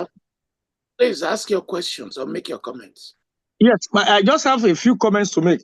Now, there is this problem of trying to associate cultural inhibitions or to discuss them under Islam. And that has created some problem here. For example, the issue of underage marriage, keeping women in seclusion and things like that can be better explained in terms of cultural practices rather than Islamic practices that some people have adduced to accuse Islam of acting against women's interests. So that is one area I think I want us to talk about. Then again, the issue of Al-Majiri kind of thing, you see, it also shows the lack of irresponsibility. I mean, as I think it's Professor Oloyede that said last time that, look, Islam obliges you, once your child must be trained, and that is your responsibility.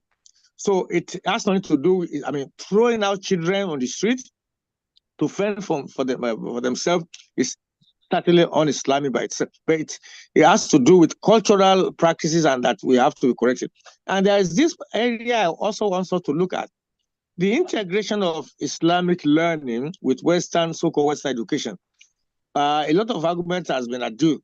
And I think that one aspect that we need to look at, For example, the mosques, as a matter of fact, the earliest university in Islam started from mosques.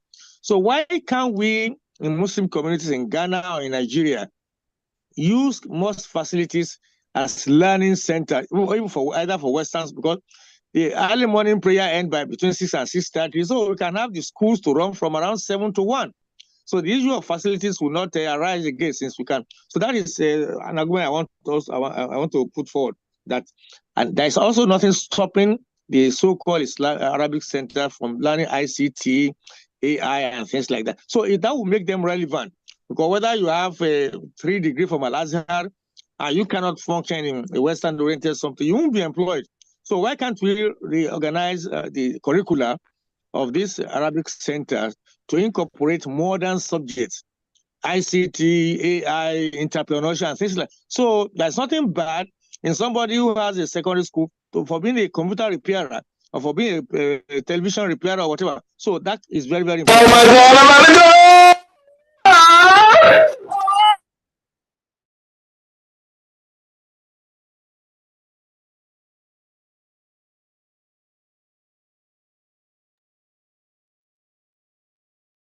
Emily, are you still there?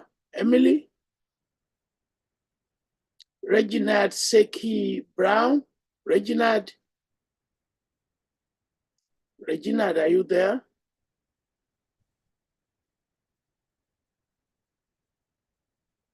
Dawood Adeshola? Dawood? Thank you. I'm still there. Okay, please go ahead. Can you hear me? Yes. Yes.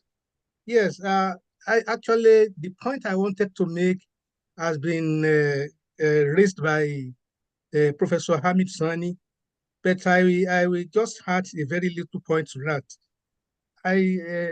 Coincidentally, Professor AbdulRahmon Oloyede, we were together, we are classmates at University of Ibadan for certificate in Arabic and Islamic Studies.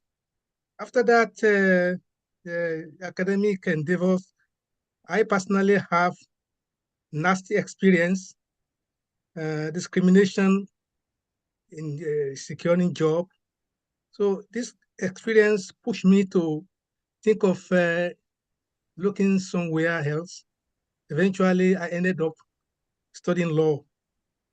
So I want to add to the point raised by Professor Amsani. The private, most Islamic Arabic school in Nigeria are under private administrations. They have to review their curriculum. I was part of a group in Lagos that's trying to introduce the ideal of inviting scholars from Arab world to teach students of Arabic school vocational courses. Because the fear of the proprietor of Arabic school are that if you introduce those courses, they will lose the tempo of Arabic and Islamic knowledge. But I think that can be taken care of if the professionals from Arab world can come down and introduce curriculum where they can be learning vocational courses in Arabic language. In fact, that will make the knowledge of Arabic more stronger than it is now. So that is the first point I want. I would like Professor AbdulRahmon Oloyede to make comment on that. Then the second point I wanted to make is that I was thinking that this platform will extend the discussion to North Africa, but because of time, I don't think. I have written an article, and that article was widely publicized by some journals. The title of that article is Ijma, Jurisprudence Undergoing Chemical Reaction in Egypt. So that article addressed the issue of the interference of the West and the apprehension about Islamic system is being misplaced. The West is becoming more apprehensive of Islam. So, at the end of the day, the West created more enemies. And for example, now in that article, I try to argue that in Egypt now, the political system cannot be defined. We cannot call it the political system there diarchy, military, or democracy. This is because of intervention of the West. And what is happening presently now has presented even democratic system as fraud. So people are losing confidence in the democratic system in the light of what is happening presently. So my point, as I said, the focus has not been centered on the North Africa. I would have loved to examine the point I raised in that article. But for anybody who's interested to read it, the title of the article is Ijma.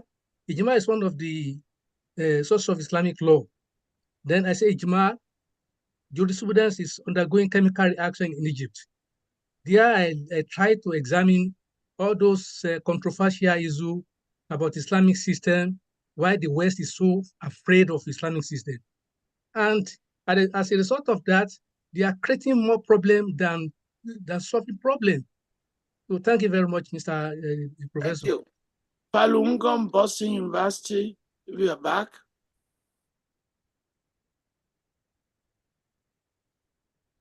You're not here. Kola Wole Omotunde Young.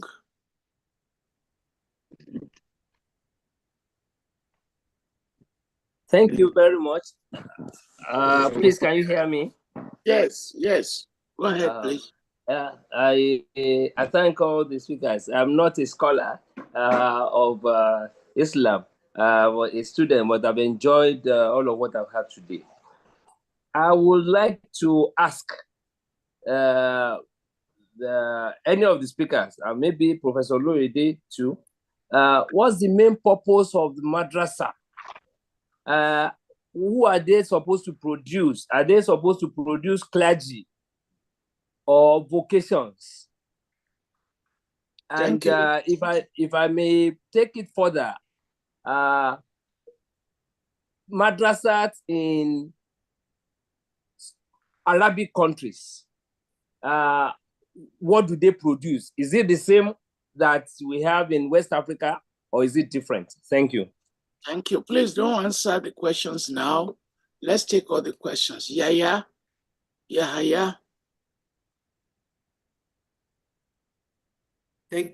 Hello, can you hear me? Yes. Baba, thank you very much. My name is Yahya Halidu. Of course, my Baba is the convener of this. Thank you very much to all our speakers for this wonderful exposition. I would want to just touch on one thing from Dr. Mustapha Hamid. Of course, I'm also a senior man from Ghana, and I'm also from Ghana, Bolgatanga to be specific. I think one specific thing Dr. Mustapha Hamid hasn't mentioned, aside this brilliant performance, is the fact that Prof.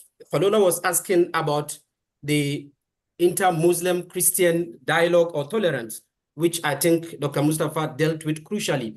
The one thing I think it's ethnic and tribal sentiments of conflicts have done much more worse to the Ghanaian fabric than religion has done in modern times. That cannot also be underestimated, which I think Doc did not touch.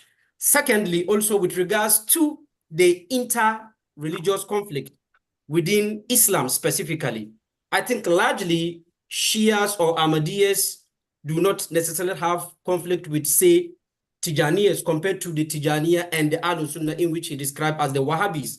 But that is even less compared. What is even worse is the fact that even within the Tijaniya Sufi movement alone, there have also been divisions even among them, which is even worse than the conflict or supposed conflict they would have with the Ahlul Sunnah wal Jama'ah. And so within the Tijaniya ambit, for example, they have also broken into 2 or 3 different pieces. And some of them describe others as more lenient towards Wahhabis. They expect certain reactions or extremist reactions or disagreement, not relying or relating with them.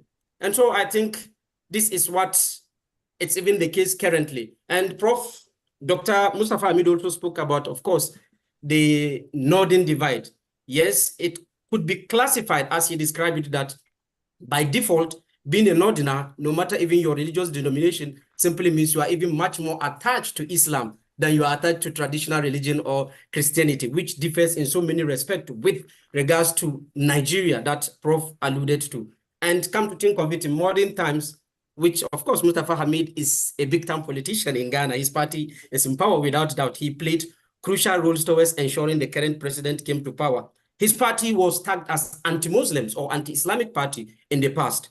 The contributions of coming into the MPP with regards to people like Mustapha Hamid changed the dynamics, especially within the Zungus, into culminating into what it is today. And significantly, the choosing of the Vice President, Dr. Mahmoud Bamia, as he said rightfully, that a Zongo man, a Muslim, a Northerner specific, is now even leading MPP. This was unthinkable within the past 10, 20 years, if you go back, not even during the time of Edu Buhain and co. If you just go back to 5, 10 years, this is unthinkable. And so I think this is a great thing and it's healthy for Ghana moving forward. And with regards to, if I compare it to what Professor Yahya was alluding to with regards to the Ugandan case, of course, it differs in so much respect. And I think other Muslim countries or Muslim societies across West Africa stand to gain a lot from the Ghanaian experience. So thank you very much for your wonderful exposition.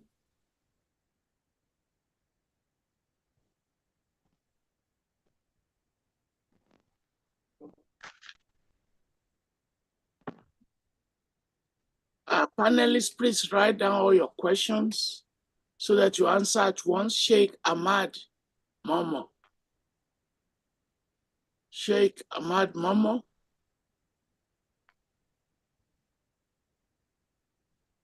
Sheikh. Yes, are you hearing me? Go ahead, please. Okay. First of all, I want to thank you and this esteemed platform for this great discussion. And there are two areas I'm interested in. First of all, the area of external intervention in the Islamic situation in Africa, as explained by Professor Sseremba from Uganda. I think that it's an area where every African country needs to do more to be able to provide an alternative to what the Western world wants Islam to be in Africa. That's an area of focus that I think we also need to explore. The second area I'm interested in is what Professor Babou raised the question that originally Islam came out of nation building and emergence of scholars that were known across Africa. And from that moment till recently, we find that it has become a kind of what the professor from Uganda called Muslim dog, something that is local and varies from one country to another. But we find that from the experience our brother from Ghana has explained, we still need national leaders in Islam across Africa in order to set example for the followers. What the National Chief Imam of Ghana has done to bring Islam into a united and, peaceful institution needs to be repeated in other African countries. I want to ask my professor from Nigeria, Professor Oloyede, for example, why is it difficult for us to have the emergence of single-line leadership in Nigeria to coordinate the affairs of Muslims? I know we have the Supreme Council for Islamic Affairs, but we cannot compare that to what is happening in Ghana right now. I think the lack of a kind of leadership that we as Nigerians can rally around and receive instructions from or help to unite the various factions of Muslims in Nigeria will go a long way in building a united Muslim Ummah in Nigeria. Because from the point of view of comparison, you see that we are much more fragmented than what is happening in Ghana. I think what is happening in Ghana, from what we have seen, is a very good template for other African countries. Thank you very much. Thank you. Is Regina Seiki Brown still here? Well, I've called you 3 times now. Prof, I'm here. Yeah, please go ahead. Okay, thank you so much, Prof. Prof, I just want to share a brief reflection based on the submission of Honorable Abdul Mustapha Hamid.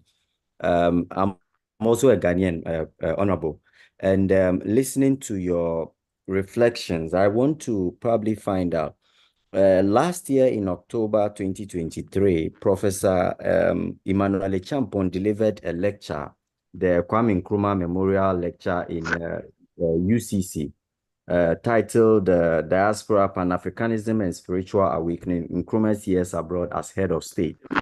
In that submission, he invoked an interesting aspect of history where he mentions Nkrumah's relationship with Ibrahim Niasse in the 1960s, to the extent that Nkrumah went as far as appointing Ibrahim Niasse's nephew, that is Habib Niang, as his advisor on relations with independent French-speaking African countries. I'm curious to know your thoughts on how that helped galvanize the symbiotic relationship that we enjoy now between Muslims and Christians in Ghana. Thank you, Honorable. Daniel Bosompem. Daniel Bosompem. Are you there? Professor Abaka, University of Miami, also from Ghana. Professor Abaka. Okay, well, since we can't hear from Abaka, I'm Daniel. So I was muted. So can you hear me? Yes, we can hear you. Okay, all right, good afternoon. Thank you all panelists. It's been a wonderful experience. I have two quick questions. One is the role of Ajami in the history and development of Islam in both Ghana and Nigeria. We know the role of Arabic, but what is the role of Ajami in whether in the Muslim educational system or whether in the practice of the religion in general? And my second question goes to Dr. Mustapha Hamid. You talked about the Hausa Constabulary. You also talked about the Hausa Corps of the Ghana Army, the Ghana Police Force. Of course, this is going way back. My question is, what is the role of Hausa in the development of education in Ghana, or even in Islamic education in general in Ghana? Thank you. Thank you. Professor Oloyede, please, can you respond and make your closing remarks? If you don't have any questions, yes. I would like to respond to a few of the. Okay, sir. Well, the lady asked, she asked why should government spend on madrasa? Such a question comes from the background of people who believe that Arabic is to Nigeria. People as well ask, why should we spend Western education? Because English as a medium of communication came with Bible to West Africa, as to Nigeria, after the Christian community, after the press Arabic. So, virtually in every schools in Nigeria today, teachers of Christian studies, whereas most we don't have Christian. In any case, I focus my submission on Arabic. They did not want to log it with Islamic studies. If, from what I said, for the purpose to secure our borders, to secure our future, the people who are being recruited into extremist are those who fancy this particular education. I said, should not look away, must intervene, succeed, align with the national objective. Now, somebody asked who the madrasa produce. Madrasa produce Nigerians. Nigerians who have just the way Western school produce Nigerians who have. So therefore, if anybody wants to question what's the value of madrasa, could as well ask what's the value of Western education? Because before Arabic, this Arabic has served the nation. So diplomatic support, communication, and what have you. So therefore, if to large extent the Central African people want peace into that kind of knowledge, so admire who are easily lured into extremism. Ajami is non-Arabic. That is, Arab refers to Ajami as somebody who is not Arab, But Ajami also will now reinforce my argument about the role in the colonial escape. Ajami is the assistant to transcribe indigenous language. So you have a lot of language just spoke, especially in that area. It has a lot of collection, sharing their history through writing their language with Arabic. You can ask the importance of Ajami, but that is not what I'm talking about. So Ajami just colloquial. Professor, I want to seek your indulgence to exit the meeting. I have a pressing need to leave the meeting. So pressing. Okay. Thank you. Thank you. Bless you. Thank you. Yahya, you can make your closing statement. Thank you very much, Professor Falola. There are not so many questions that were addressed to me. It seems the discussion has been dominated by West Africa, and that is healthy and understandable. So I want to make one or two remarks that from what I've heard from my colleagues from West Africa, it seems the madrasa in West Africa is different from the madrasa I know in Uganda. The madrasa in Uganda teaches both religious and secular education, especially in contemporary times. Apart from one type of the madrasa, the tahfidh, the madrasa that teaches Quran memorization.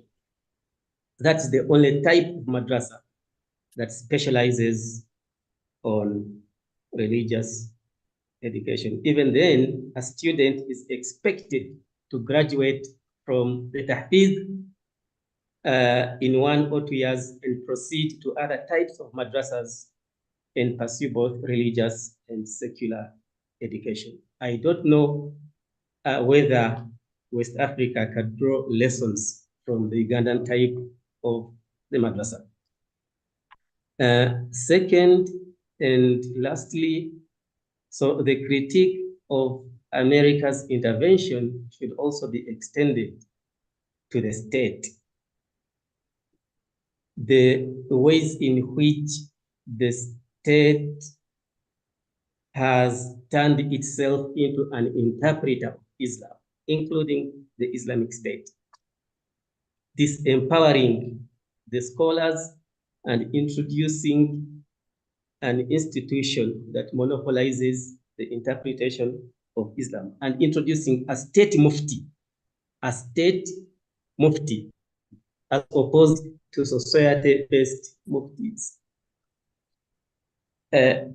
So whether it is the Americans driving the reform or whether it is the state, both should be critiqued because they both disempower society. They both disempower Islam that is produced from below by members of society, and the privilege and interpretation of Islam that is produced from above by the state, by the scholar, sanctioned by the state. Thank you very, very much. Thank you. Minister Mustapha Abdul-Hamid, you have many questions to handle. Well, I recorded 2. So first of all, in my exposition, I talked about how Islam came into Ghana, and even if you want, in the pre-independence era, mostly through, like I said, Hausa soldiers, Hausa police people, Hausa itinerant traders who were first in quarantine, then went into service with chiefs and so on. So because of that historical antecedent, Hausa is basically the language of Islam in Ghana. So if you are a Muslim, if you go anywhere in Ghana and then you are a Muslim and you introduce yourself as a Muslim, people immediately begin to speak Hausa to you, assuming therefore that you must speak Hausa. In many of the Makaranta schools, therefore, the language of instruction is Hausa. Actually, the word Makaranta, what we call madrasa, what we call madrasa on this conference is actually called Makaranta in Ghana. And Makaranta is a Hausa word that means those who recite or those who read. Makaranta. Karanta is to recite. Ma are those, so those who recite. And that's the name of the madrasa system in Ghana. It's called the Makaranta school system. And when you look at the Zongo Development Fund law, which I talked about, it describes a Zongo community also as a community where Hausa is the predominant language, is the lingua franca. In Friday Muslim sermons across the country, the majority of sermons are preached in the Hausa language. Even in areas that are not ethnically Hausa, they would still say Hausa and then also translate the khutbah into the other language of that ethnic area. So that's what I have to say for Hausa in the development of Islamic education in Ghana. It's basically the language of instruction in the majority of, especially in the South. In the North, most Makaranta instruction is still in the language of the area of the people in the North, whether it's Dagbani or Gonja, or etc. But in the South, it is predominantly Hausa. Then the last question was about Ibrahim Anyas. Yes, people have talked about Dr. Kwame Nkrumah and his spirituality and said that he was irreligious. In other words, he was neither Christian nor African traditionalist nor Muslim, or, but he practiced an amalgam of all of these things. I have a professor who says that he's Tra-Chrislam. So maybe Nkrumah was Tra-Chrislam. He's a traditionalist, he's a Christian, and he's a Muslim. But of course, his friendship with Ibrahim Anyas is public knowledge. And that even when Ghana's hydroelectric dam, the Akusumbo Dam, was being commissioned, Ibrahim Anyas was the one that came to say prayers for the commissioning of the mosque. But like I said, curiously enough, even though he made friendship with Ibrahim Anyas, which brought Ibrahim Anyas to Ghana, made disciples in Ghana, and spread the Tijaniya faith. Incidentally, when it came to the local politics, somehow he managed to alienate the Tijaniya. And like I said, to the extent that the Tijanis for a very long time were anti-Nkrumah or anti-CPP. And that is because of the Muslim Association Party, and also the fact that he gave economic empowerment to people who were of the Wahhabi persuasion and so on. So the only thing that I can say about what role Ibrahim Anyas' friendship with Nkrumah played in the promotion of Islam in Ghana is that it allowed the spread of the Tijaniya faith, because when he went back to Senegal, he went back with many Ghanaian disciples who stayed there, studied, people like the late Sheikh Salih Shaban and Alhaji Baba of Tamale and the rest of them. And then they came back to Ghana and then they spread the Tijaniya faith. To the extent that I can say with some measure of certainty, even though statistics or data is very rare on the matter, that the Tijaniyas are the majority Muslim community in Ghana, followed by the Wahhabis. Thank you very much. It's my pleasure to thank all of you. As with all our interviews, we do not set the time to end, allowing the panelists to talk as much as they want, and for members of the audience to respond. In the next 5 days or so, we'll know the number of people who have glued to this program in many countries as they file in their reports. what is next? There are media who have attended in the next few days. I do not know how they are going to respond, the points of emphasis. We are going to have newspaper reports. And finally, I write my own reports, which will be made available to you. Within the next 15 minutes, we will send you the entire transcript of this conversation.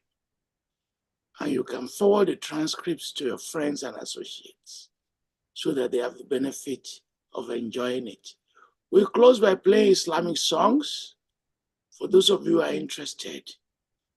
And if you are not interested, I wish you well. And until next time, please, I wish you Allah's blessing and good health.